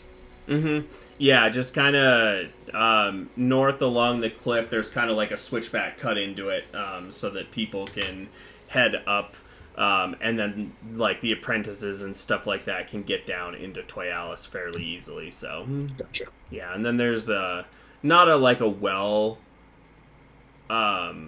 well-worn road, but there is, like a path heading up this way towards Slyvar and then Veneficus. And Slyvar is basically where all of his apprentices live for the most part. That's kind of like the apprentice town.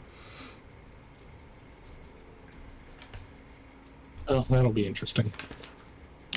So you guys can either head through Slyvar and then up Veneficus, or you can try to skirt around it and then actually climb the the plateau itself. There is a on the other side of Slyvar, there's a path leading up the plateau. But you have to pass through Slyvar to get to it. Otherwise, you'd have to do some climbing. So it's up to you guys what you want to do. Gotcha.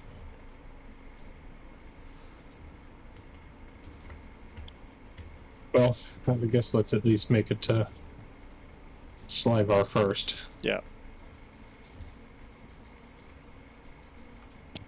All right. Okay. Guess we'll set it.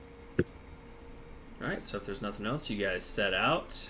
You head up. The first hour gets you guys, we'll say, probably 2.5 miles going up the switchback. So it gets you about half of the way to Slyvar.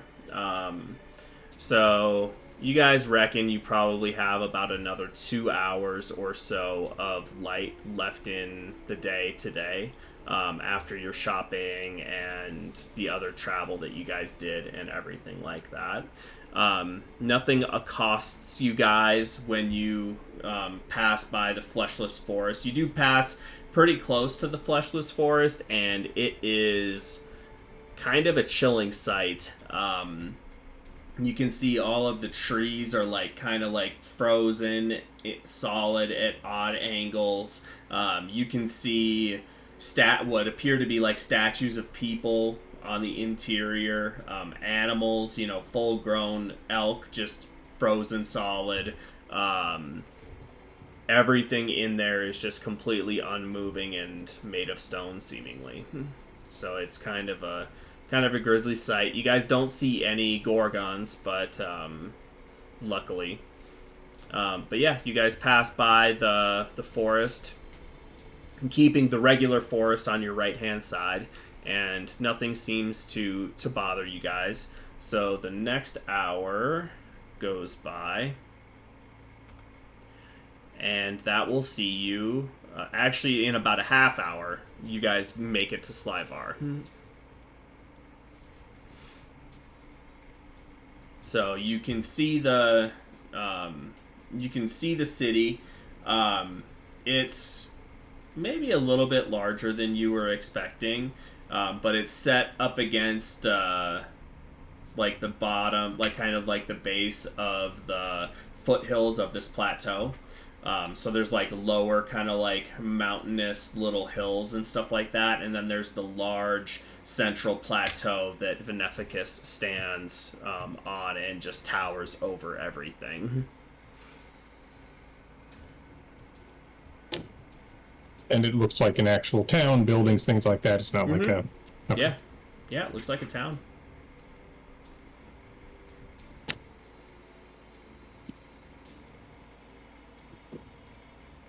Just taking It is... So, it is an interesting looking town, though. Some of the buildings are a little discordant. There will be a tower that goes up for 30 feet, and then there will be nothing, and then the tower will continue another 20 feet later, and then there will be little wings kind of circling around it, it's very much, you can tell that magic is very heavily practiced here. You know, there's homunculuses scurrying about everywhere, other constructs, you know, out on, you know, probably their master's business and stuff like that. There are like magical, like, inventions, I guess you could call them, just kind of all over the place, and people experimenting and, you know, casting magics and building things. And yeah, you, especially Oz, you being so sensitive to magic itself, you know, it being innate within you, there's so much magic being used here, it's like almost making you a little uncomfortable. Like, no wonder this place is the land of magical disaster with everything that's going on here, because people are just overusing and abusing magic.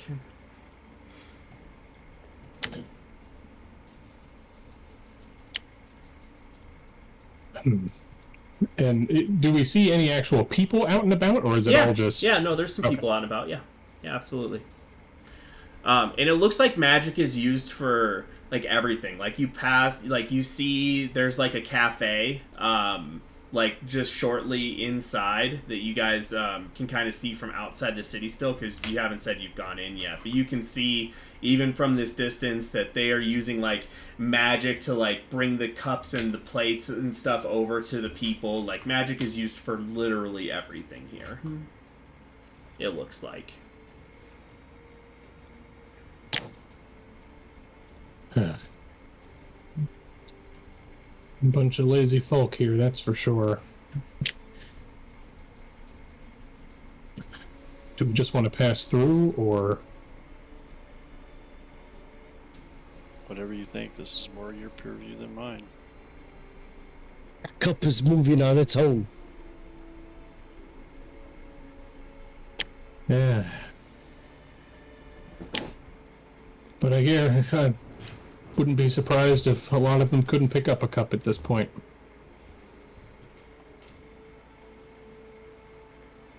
Why would that be? You get used to having things do stuff for you, and you become a little lazy yourself. Oh, is that why your arms are so scrawny? Well, other reasons, but probably one of them. Well, I think you're strong. Echo's gonna kind of like thump him in the chest. Crack a rib. Let's see if I fall over. Yep, I do. Oh, I'm so sorry. I'm so sorry. You can pick him up. You caught me off guard. So are you guys entering Slivar? Yeah, I think we probably should at least get a lay of the land. Okay. Yeah, you enter Slivar and immediately start getting a lot of looks. People are scoping you out. Echo is waving at people, and people are just looking at him very oddly, and then occasionally you'll see somebody that Echo will wave at will start taking notes after he waves at them, and then kind of looking back up at him and then going back to their notebook. It's a very interesting and eclectic bunch here. Just be careful, Echo. I wouldn't be surprised if they'd be just as friendly back to have you to do experiments on you. So just careful. That's not okay. Just then, one of the people who Echo had waved at took that as an opportunity to come over and say hello. And he comes up to Echo and goes, "Oh, well, hello. I saw you waving me over. I thought, and I thought to myself, you know what? I think you would fit perfectly for a test that I'm conducting. It pays quite well. Any interest? Oh, I just saw everybody looking. I thought everybody was friendly. So I was saying hi. I didn't want to be rude, but I was told no tests. Oh, well, that's a shame. You certainly look quite strong and capable. Well, no, sometimes. Unfortunately, we have pressing business with the Lord, so And we'll by distract for a time. and by the Lord, you mean Haslick himself? Yep. Oh, well, don't let me keep you. Don't let me keep you. In fact, we never spoke. Goodbye. And he rushes off.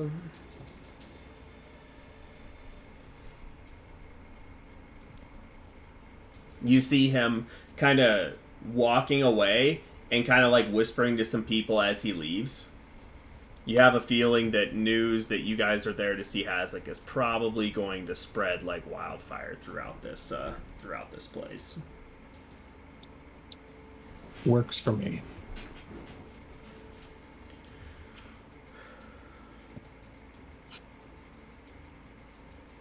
Well, does anyone want to stop at the cafe, or do we just want to go to the tower? Let's just move on.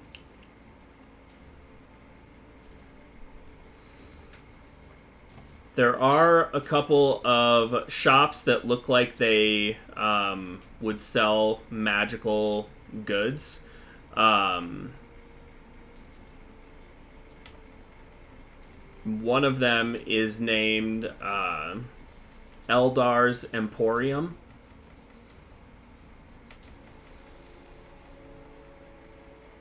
And it has the on the sign, it has the symbols for the different schools of magic on the sign. And you can see some like glittering what appear to be probably magical pieces kind of sitting in the window. There's a really fancy pair of boots that like have really nice like fur lined like tops coming out of them. There's a resplendent necklace. Many things that if you guys were interested, you could go see what the deal is.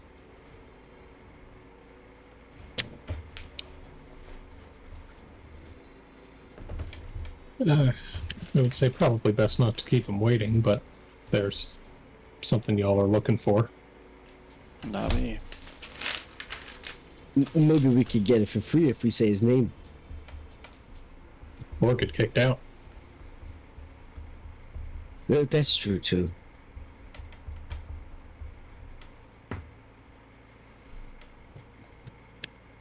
But it is surprising that no one's come up to Lyric.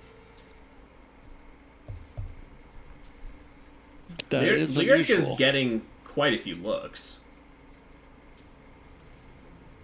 It's just nobody has come up to you guys besides the one person that took Echo waving as a means to introduce himself. But it seems like the crowd here is very wary.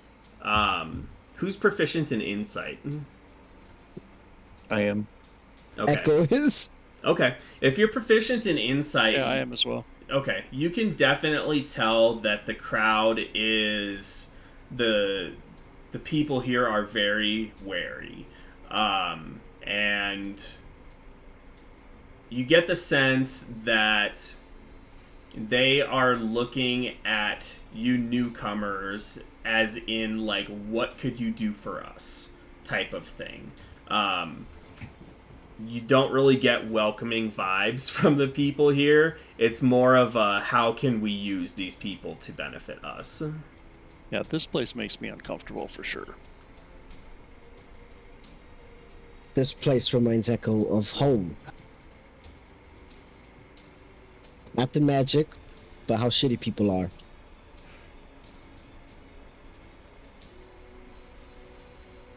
People are shitty everywhere, Echo. You should have learned that by now, Echo. I'm dead weren't that bad. I think even if these people have heard of me or heard of us, they aren't looking for a hero. No. Not the way the people in Toy Alice were. So we have worn on his patience already, so I think it would be good to see the man first. Okay. Yep. Okay. So you guys are heading through Slyvar to the gates that lead to the path that leads up to Veneficus. Mm-hmm. Yep. Okay. So you make your way through Slyvar, and you do start to hear kind of whispers. Ericos, you can make them out occasionally. You hear the words lyric and Haslick and stuff like that. Just about you guys and the fact that you're going to see Haslick himself. Right. But people keep a distance from you. You think that telling them that you were going to see Haslick probably, at least right now out in the open, made people a little wary. It might have put a target onto your back in the long run, but for right now, it seems to be working to keep people away from you. Okay. But you reach the large gate that leads to the path that heads up onto the Red Rise, and there are two large iron golems guarding the gate, and then there is a familiar blue-skinned individual that you saw previously when you dealt with Erasmus, the Magian thing that he had. And that is there, and along with the golems.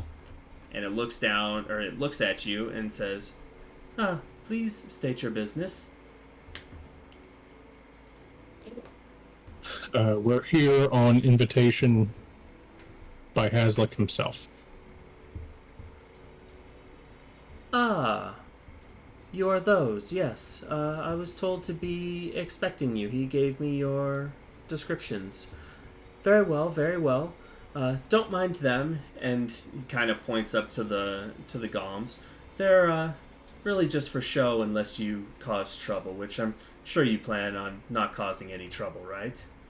Weren't planning on it. Fantastic. Well, if you'll follow me, I can lead you up onto the Red Rise and to Veneficus itself. Oz will follow. Okay. Following. Alright, so you guys follow. And it takes you probably... It's about a solid mile walk up to the base of Veneficus, and it is, mostly uphill, and there's a couple little switchbacks and stuff like that, but it takes probably an hour, probably a half hour for that mile. But you guys finally reach the base of Veneficus, which is just a monstrous square tower. It seems to be made out of the red stone that this plateau is made out of. And it reaches impossibly high. I mean, this thing is probably... it's hard to even count the stories, maybe 30, 40 stories tall. It is massive. And there are also other, like, how to describe them? I guess they would be like floating rooms, kind of like circling the tower. No walkways to them or anything like that. Just, just other bits of building. They don't seem to be like destroyed or anything like that. It seems to be intentional. But you guys get to the bottom of this tower and kind of give yourself a crick in your neck looking up at it because it's just so big. You didn't really understand the full scale of it until you were standing beside it, and now you are just like, wow, this thing is absolutely massive. There are more... there's another golem out in front of the main door into the tower itself, and the Magian looks at you all and says, "Well, if you don't mind, this way, please. And don't worry, you won't have to walk up the entire thing. I know that would be quite taxing." It's the little things that count, so follow. Okay. So you guys enter Veneficus. It is kind of a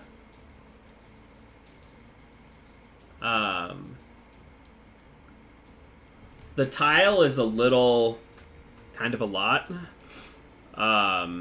Looks expensive though. Definitely, they definitely spared no expense when creating this place. There are two large constructs on either side of the door that look like this. One of their hands is a large axe, and the other one is a hammer. And they look like this. And then there is one of those kind of on the far side of the room over here as well. You also see homunculi just kind of, scooting about the place, flying and, collecting books and putting them back on places, taking them from the tables and putting them back. You also see these kind of like clockwork individuals. Let me see if I can find the picture of them real quick. That look like this, that seem to be dealing with a majority of the books and seem to be giving the homunculi orders, kind of like they are the librarians and are in charge. And then there is a large spiral staircase at the far end of the room, and then some sort of circle in the center of the room. And bookcases just absolutely line the walls, like all the way up to the ceiling. There are books, kind of strewn about everywhere. At least right now there are, and that's kind of what all of the homunculi and these cogwork archivists are going about, putting the books back and refiling them and such like that. So, but the Magian, welcome to Veneficus.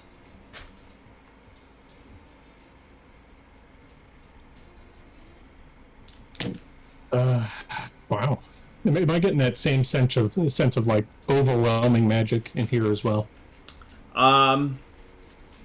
Actually, not as much as outside. You still get the sense of you still get the sense of magic here, but it's not like there are hundreds of individuals practicing magic all in the same small location as it was in Slyvar. So it's definitely a different feeling. Gotcha. Wow, this is quite the library, unless this is only a part of it. And then Oh dear, this is not the entire library. This is just the first floor. You have many, many more rooms full of books and literature and tomes and everything that you could possibly imagine. Is it all from Haslam's history, or is it from all over? From all over. Master's tastes run the gamut. He is interested in many things. But enough small talk. I am to lead you to the master himself, if you would please follow me.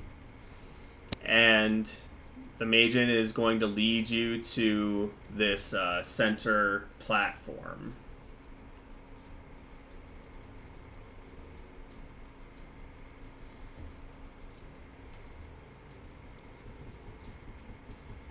You guys don't necessarily need to put your tokens out there if you don't want to. Just let me know if you're okay going up onto the platform itself. Yep. Yeah. All right, going. Yeah, everybody's good? Okay. So y'all get onto the platform, and the Magian says, "Throne room." And all of a sudden, big red beams of light kind of shoot up around each one of you. And when you kind of blink and open your eyes, and you are in an entirely different room in the tower. And you can actually see there are large windows kind of around the entirety of this room, letting in that weird kind of overcast light that is Haslin's light.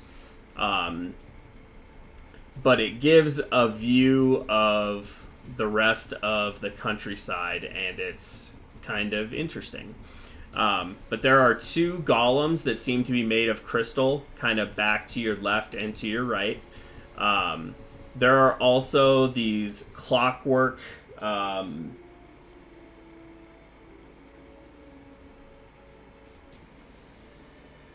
I don't really know how to describe them. I'll just put the picture.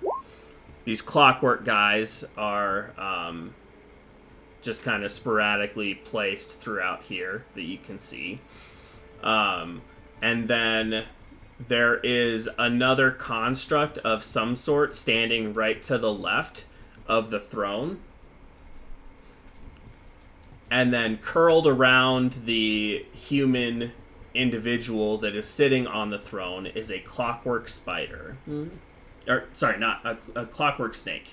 A clockwork snake that looks like this.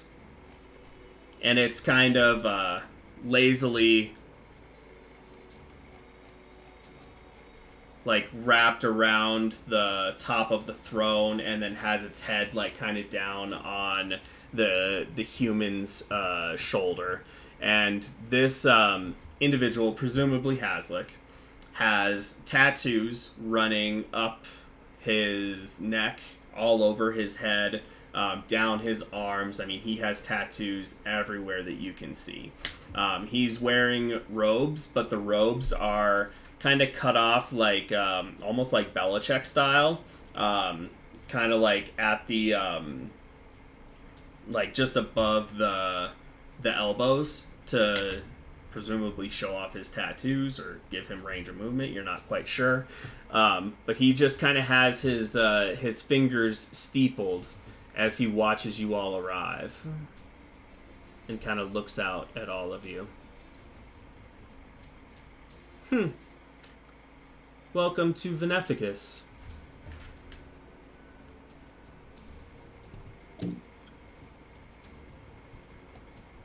Thank you for the hospitality. Of course, it is my pleasure. So this other matter that delayed our meeting, I assume it's taken care of? Yep, it is. Fantastic. So I no longer have to worry about a vampire a spellcaster vampire running about my lands and causing havoc? Correct. Yeah, it took a little bit, but she is taken care of. Well, that is fantastic news.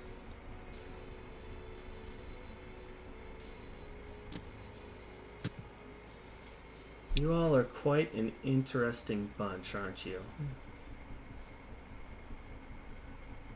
What brings you to Haslan?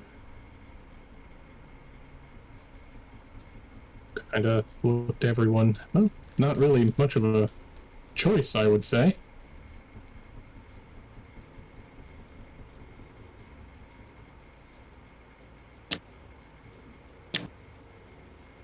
One minute we are staring down the bad end of a very large dragon, and then next moment we're all being dragged through the mists to here.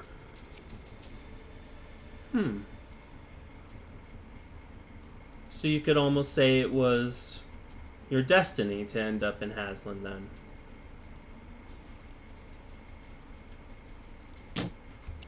Guess it depends on what you believe in, but coincidence, matter of luck, destiny, sure. Well, perhaps it's a bit of all three.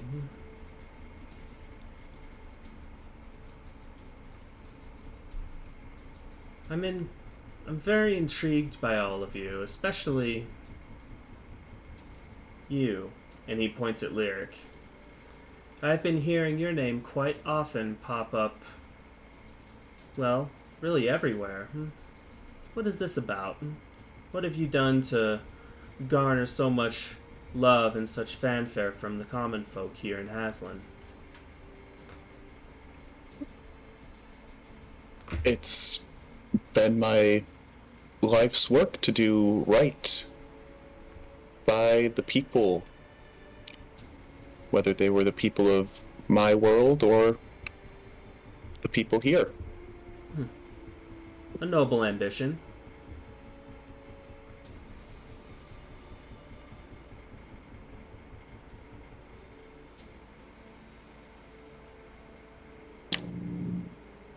And if I may, we've heard your name a great deal as well. I should hope so.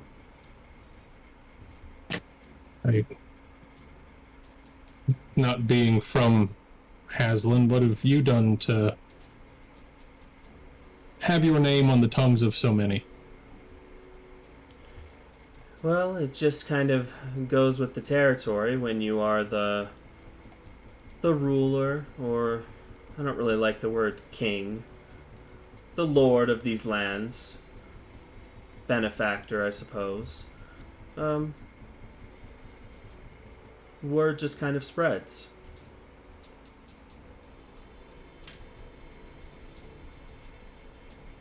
Benefactor is an interesting choice of words. You feel you've done good for the people you rule over? Absolutely. There are still cities that are thriving here, are there not? Without me, this entire land would be a barren wasteland of rubble and destructive rampant magics. Who do you think has been fighting them off? Why do you think that the lacuna has not swallowed us all yet? This is no... Things like this don't happen by happenstance.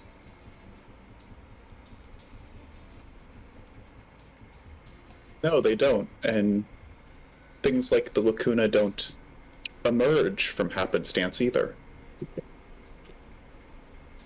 Indeed.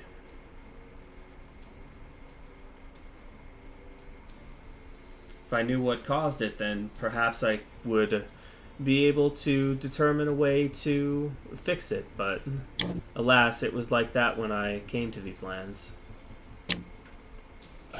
If I had to warrant a guess, I would say probably the reckless use of magic, and I wouldn't say that I'm seeing that here. I can't say for certain if what experiments you might do and things of that nature, but everything seems to have a purpose and a certain order to it. Now, I certainly don't think I could say the same for what I saw in Slivar, but that is, there was almost a sickening amount of magic. Physically sickening, overall. But even the, and I guess I'm interested into your, I guess to put it plainly, how much you care about the ones that dwell in Slivar. Well, I guess that,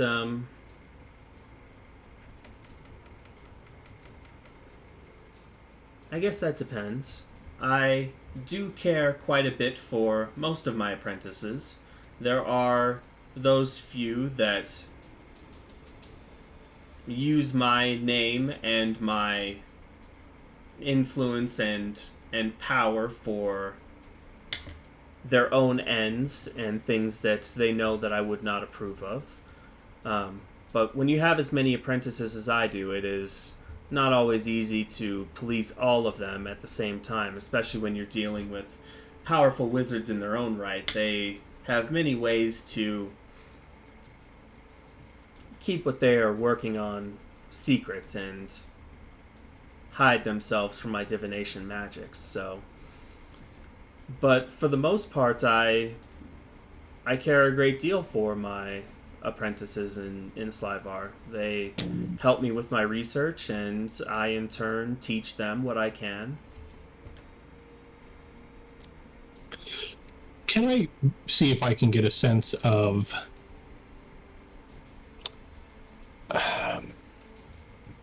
I don't necessarily think he's lying, but can I get a sense of his sincerity?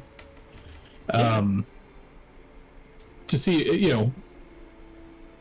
if at the end of the day, if push came to shove, he would freely toss his apprentices to the wayside, or if he would actually go out of his way for them. Okay. You can make a insight check, but the DC on this is probably going to be pretty tough. Okay. Okay. He's a hard individual to read. You get the sense that he's telling the truth, but you're not sure if push came to shove, if he would... And I guess the question you have in your mind is, if it was something that he wanted above all else, what would he be willing to sacrifice to get it? And you don't know the answer to that question. But that's kind of that nagging thought that you have in your head is, if it was the thing that he desired above all else, what would he be willing to give up for it?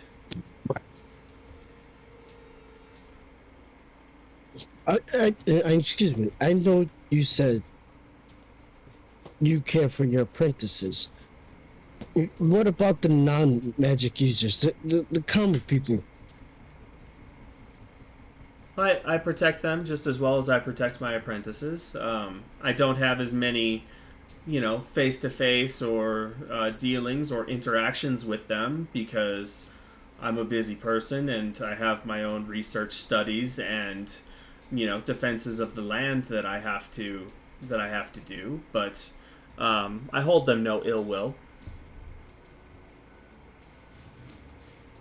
I certainly don't wish ill upon them. Oh, I'm not saying that. I don't think you do. I just throughout the area, it seems as those less fortunate, no magics, they attempt to get stepped on. We ran across this one who was doing horrible things. There were parts of people everywhere. If you are speaking about Erasmus,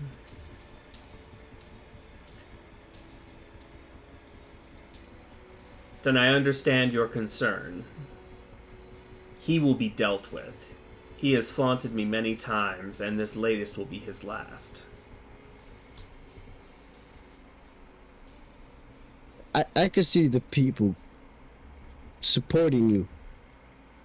If just, I don't know.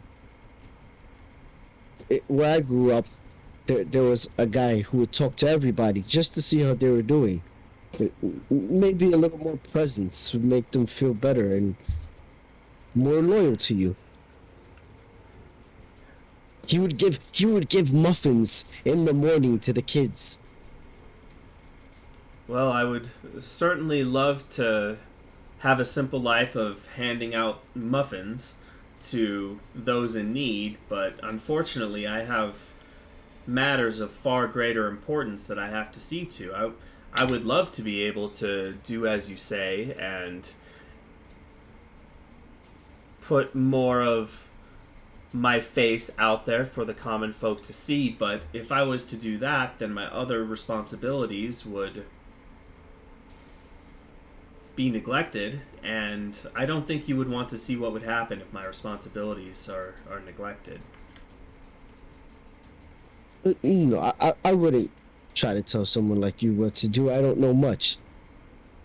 I was just making a suggestion. Well, thank you for your suggestion. This is a nice floor, by the way. Oh, thank you. Designed it myself. Well, I feel we've been peppering you with questions. I'm sure you called us here for a reason. Indeed, I did. The first was simply to take your measure for for a group that I've been hearing so much about. Thought it would be in my best interest to know who these newcomers are to my lands. How long have you been here, did you say? How long have we been here?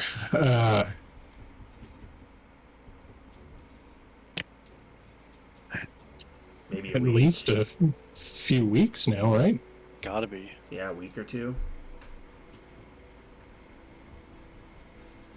Echo got confused while counting. It's been just over a week. We got here on day 14, and today is day 23, I think.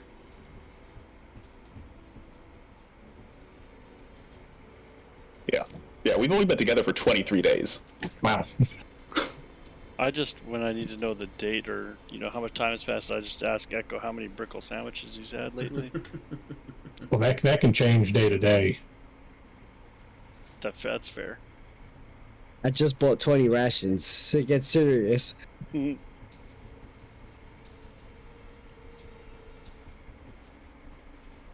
So a little over a week, you say? That is a very, very short time to be on so many people's lips. And seemingly in their hearts and minds as well. Especially you, young Lyric.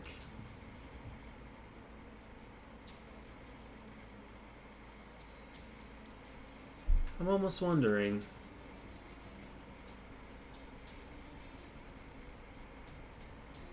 I've found that when you make your intentions clear and can demonstrate your goodwill, people tend to be appreciative. And that's what we've done. Well, people should be appreciative of me. I'm the only reason that this land still exists. Without me, it would just be a magical wasteland. Unfortunately, that goes way above most people's heads. They see rampant magic they'll blame the most powerful magic user around. So you're saying that the commoners actually blame me for the many tragedies that befall this place? It seems to me to be a reasonable conclusion from an outsider's perspective. I would say maybe not always you. Apprentices like Erasmus certainly sully the name. And I would say sometimes they fear the apprentice more than the master. I would say it depends situation from situation. And while I don't doubt your goodwill to the citizens of Haslin, I guess my question would be, how often do you make them aware of what you are doing and why you are doing it?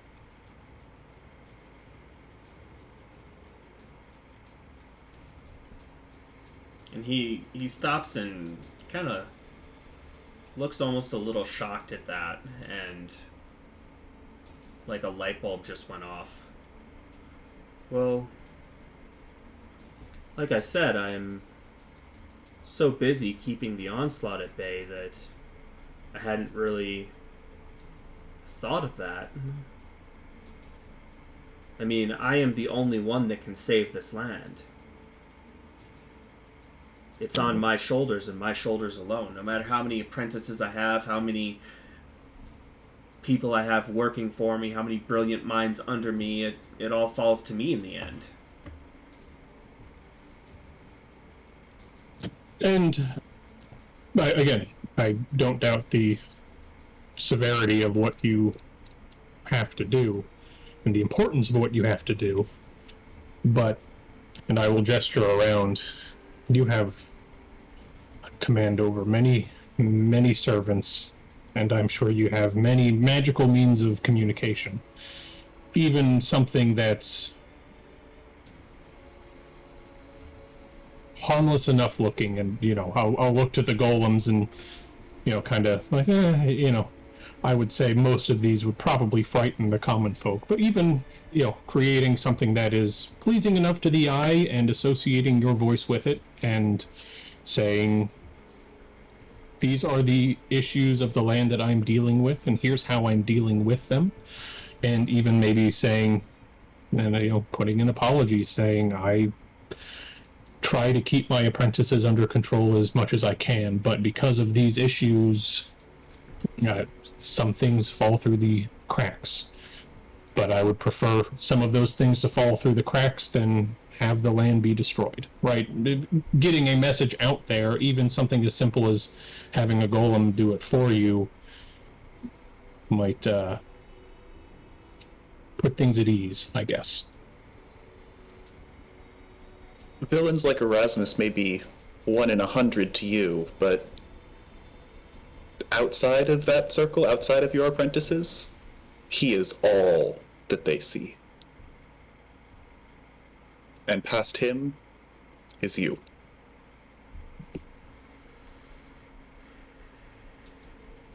I gotta say that's true. The town we went to, we heard about this guy. Does bad things, and the name that he dropped was yours, unfortunately. What do you mean?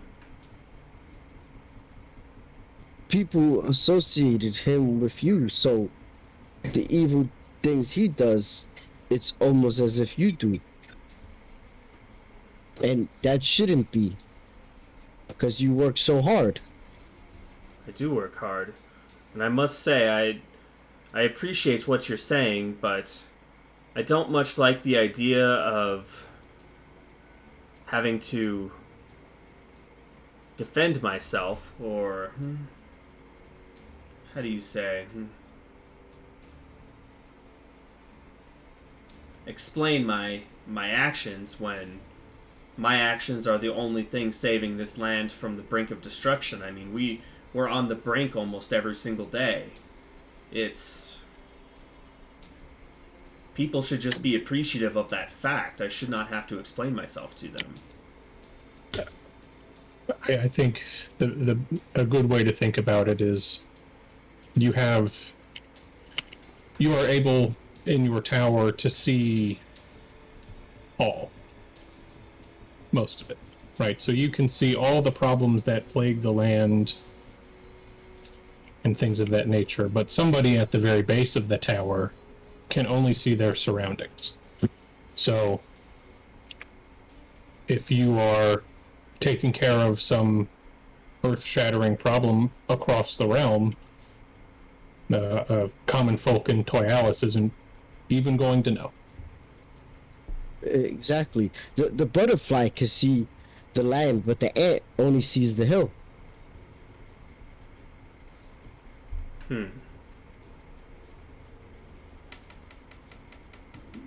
What of your other apprentices? Do they not support your mission?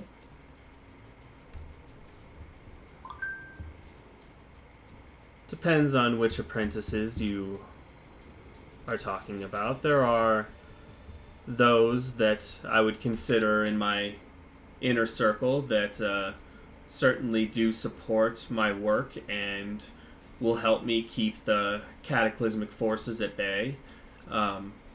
Others like to coast off of my name and my authority.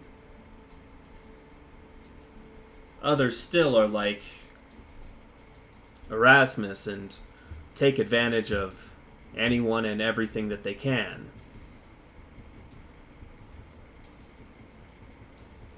I simply have two goals. Save this land and find a way out of here. Or if this land cannot be saved, find a way out of here. For me and as many people as I can take with me.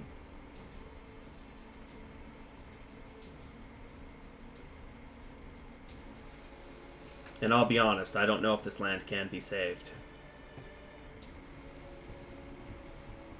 That actually is partly the reason why I have brought you all here. I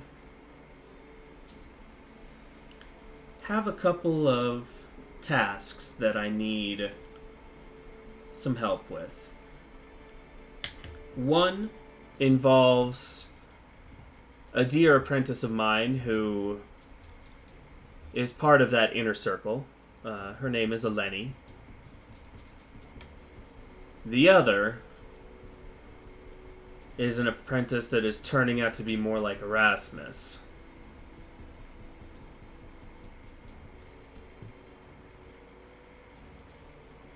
He has stolen something of great importance from me and fled to Glutton Kettle.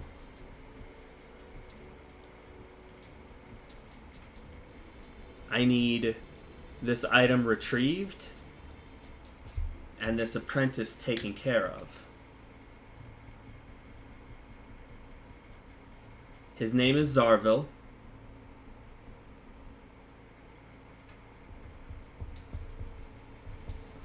I'll spell that out for you guys.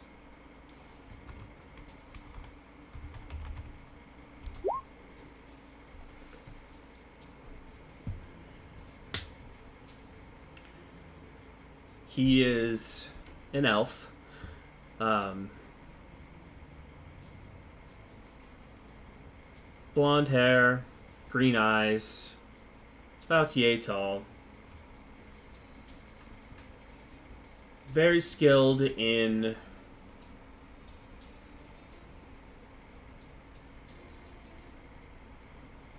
destruction magics, evocation magics. He's always been one to delight in causing destruction and mayhem. I should have seen it sooner, but like I said, I'm so busy, I simply don't have the time. I wish there were 2 or 3 more of me, and perhaps I could handle everything I needed to handle, but this is why I come to you. I need honest folks such as yourself on my side if we are ever to beat this onslaught back and hopefully tame these wild magical currents that make this land so unstable.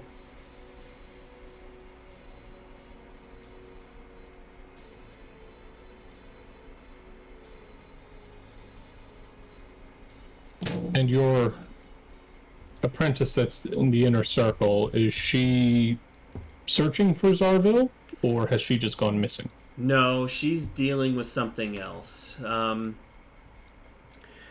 We were having issues with, I don't know if you've heard of the Mound of the Worm, by chance, have you? I think we've seen it on the map, at least.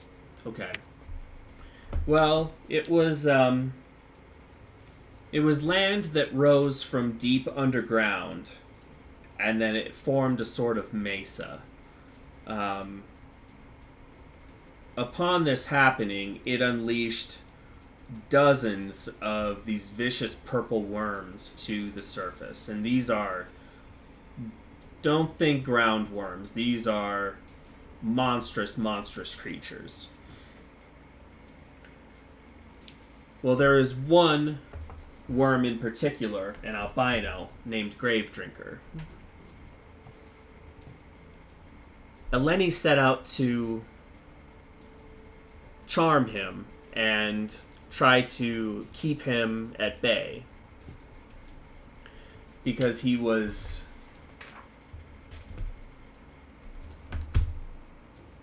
spreading their territory out, and we did not want him to reach some of the more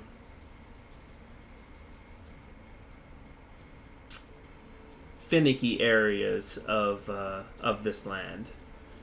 No telling what would happen if some of these magical energies collide with each other from different areas of the domain. So it's best to keep them separate, we found. But apparently, after she charmed him, something went wrong, and she is currently struggling by herself to try and keep control of this Gravedrinker. I actually just heard this not but an hour ago. I got a message from her.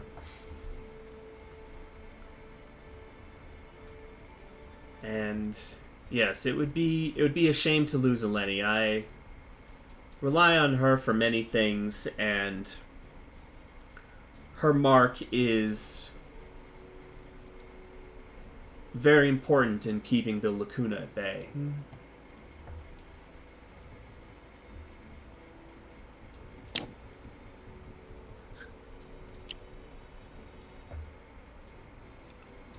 All right.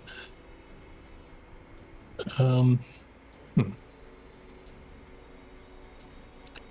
of looked at everyone else. Do we have a preference on where to start? I think where there is life at stake immediately, we should go there.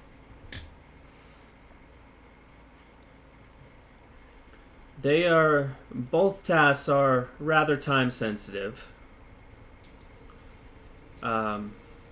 The magic item that Zarvel stole is called the Pentacle. And it holds many powers, and I fear the longer he has it, the more of it he will unlock. And there's no telling what he will do if he is able to unlock its full powers. It is quite an awesome weapon, and it can be used for destruction if one so chooses. On the other hand, Lenny is dealing with these purple worms and Gravedrinker right now, so it really is... it's hard. But if I was to lean in one direction, I think I would prefer that you help Eleni first. I would agree with that. Likewise, she sounds like she'll be strong in fighting back whatever threatens everybody. Mm-hmm. Yes, and I simply cannot afford to lose her because the lacuna will spread much faster than normal if we lose her mark.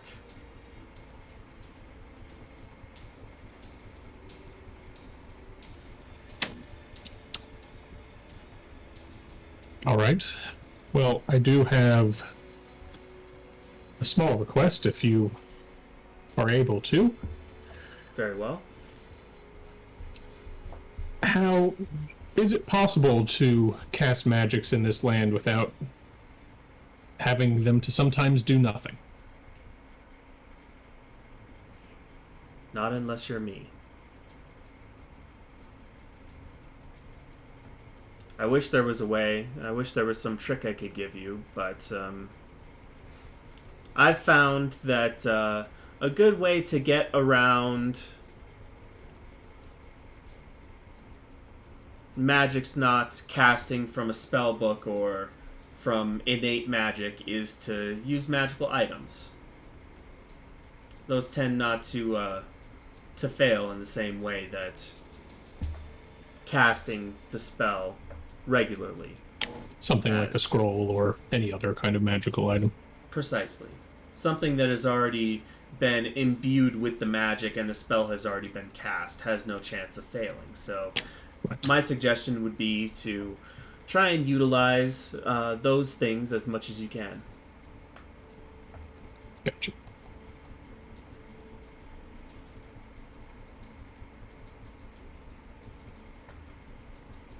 Well, do you have any questions about these tasks?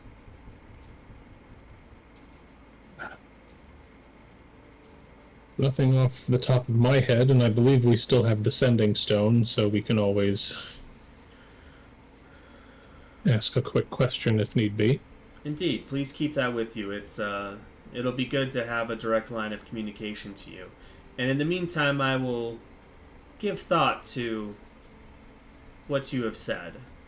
Perhaps there's a different way of handling things, though don't know if I'm necessarily capable, but I will think about it. And I guess in regards to Erasmus, if when you deal with him in whatever way you see fit, if you wouldn't mind prying the word that opens his journal, locked book, whatever it may be to him. If you wouldn't mind letting me know, I would appreciate it. Well, one favor deserves another. Consider it done. Thank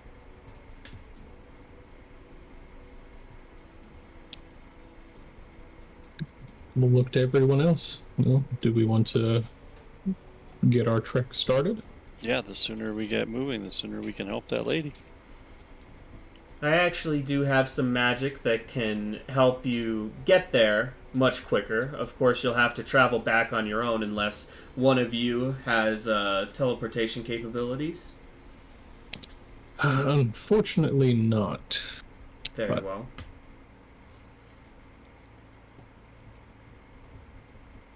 Well, I can teleport you there, or at least close. I don't want to send you right into the middle of the area to have you all devoured by purple worms, but I can put you close to the outskirts, and then you can make your way.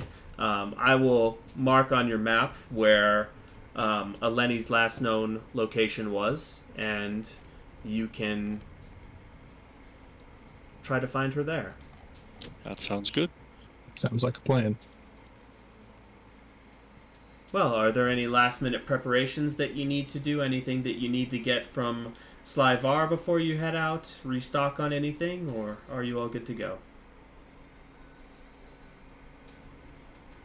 Oh, one thing. This might come in handy, since I know it can be quite dangerous to rest out of doors. And he goes over to a bookcase and takes a stack of like papers or scrolls, kind of leafs through them for a second, finds the one he's looking for, grabs it, comes over and hands it to you, Oz. This is a scroll of Tiny Hut. It will allow you to rest undisturbed one time. Use it wisely. I appreciate it. Would hate for you to get eaten by a purple worm simply because you didn't have a safe place to rest. It's not on my bucket list, so.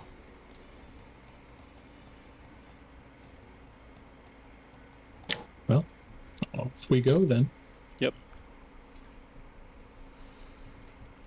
Well, it was a pleasure to meet you all. And I look forward to your return. Likewise. Please, step onto this, which one would it be? The yellow circle over here. And he'll motion to this circle up in the right corner here.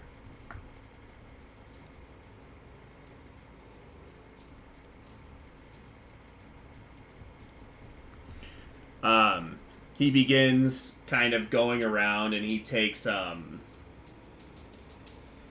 like some colored chalk out and begins drawing some sigils on the teleportation circle, and then energy begins swirling around all of you, kind of with like a whoosh, whoosh, whoosh, and then it just like crescendos and like explodes out in a brilliant wave of energy, and you can see yourself standing there, like almost like an outer body experience at first. You can like see yourself from above, and then you're ripped away, and you come to on a desolate looking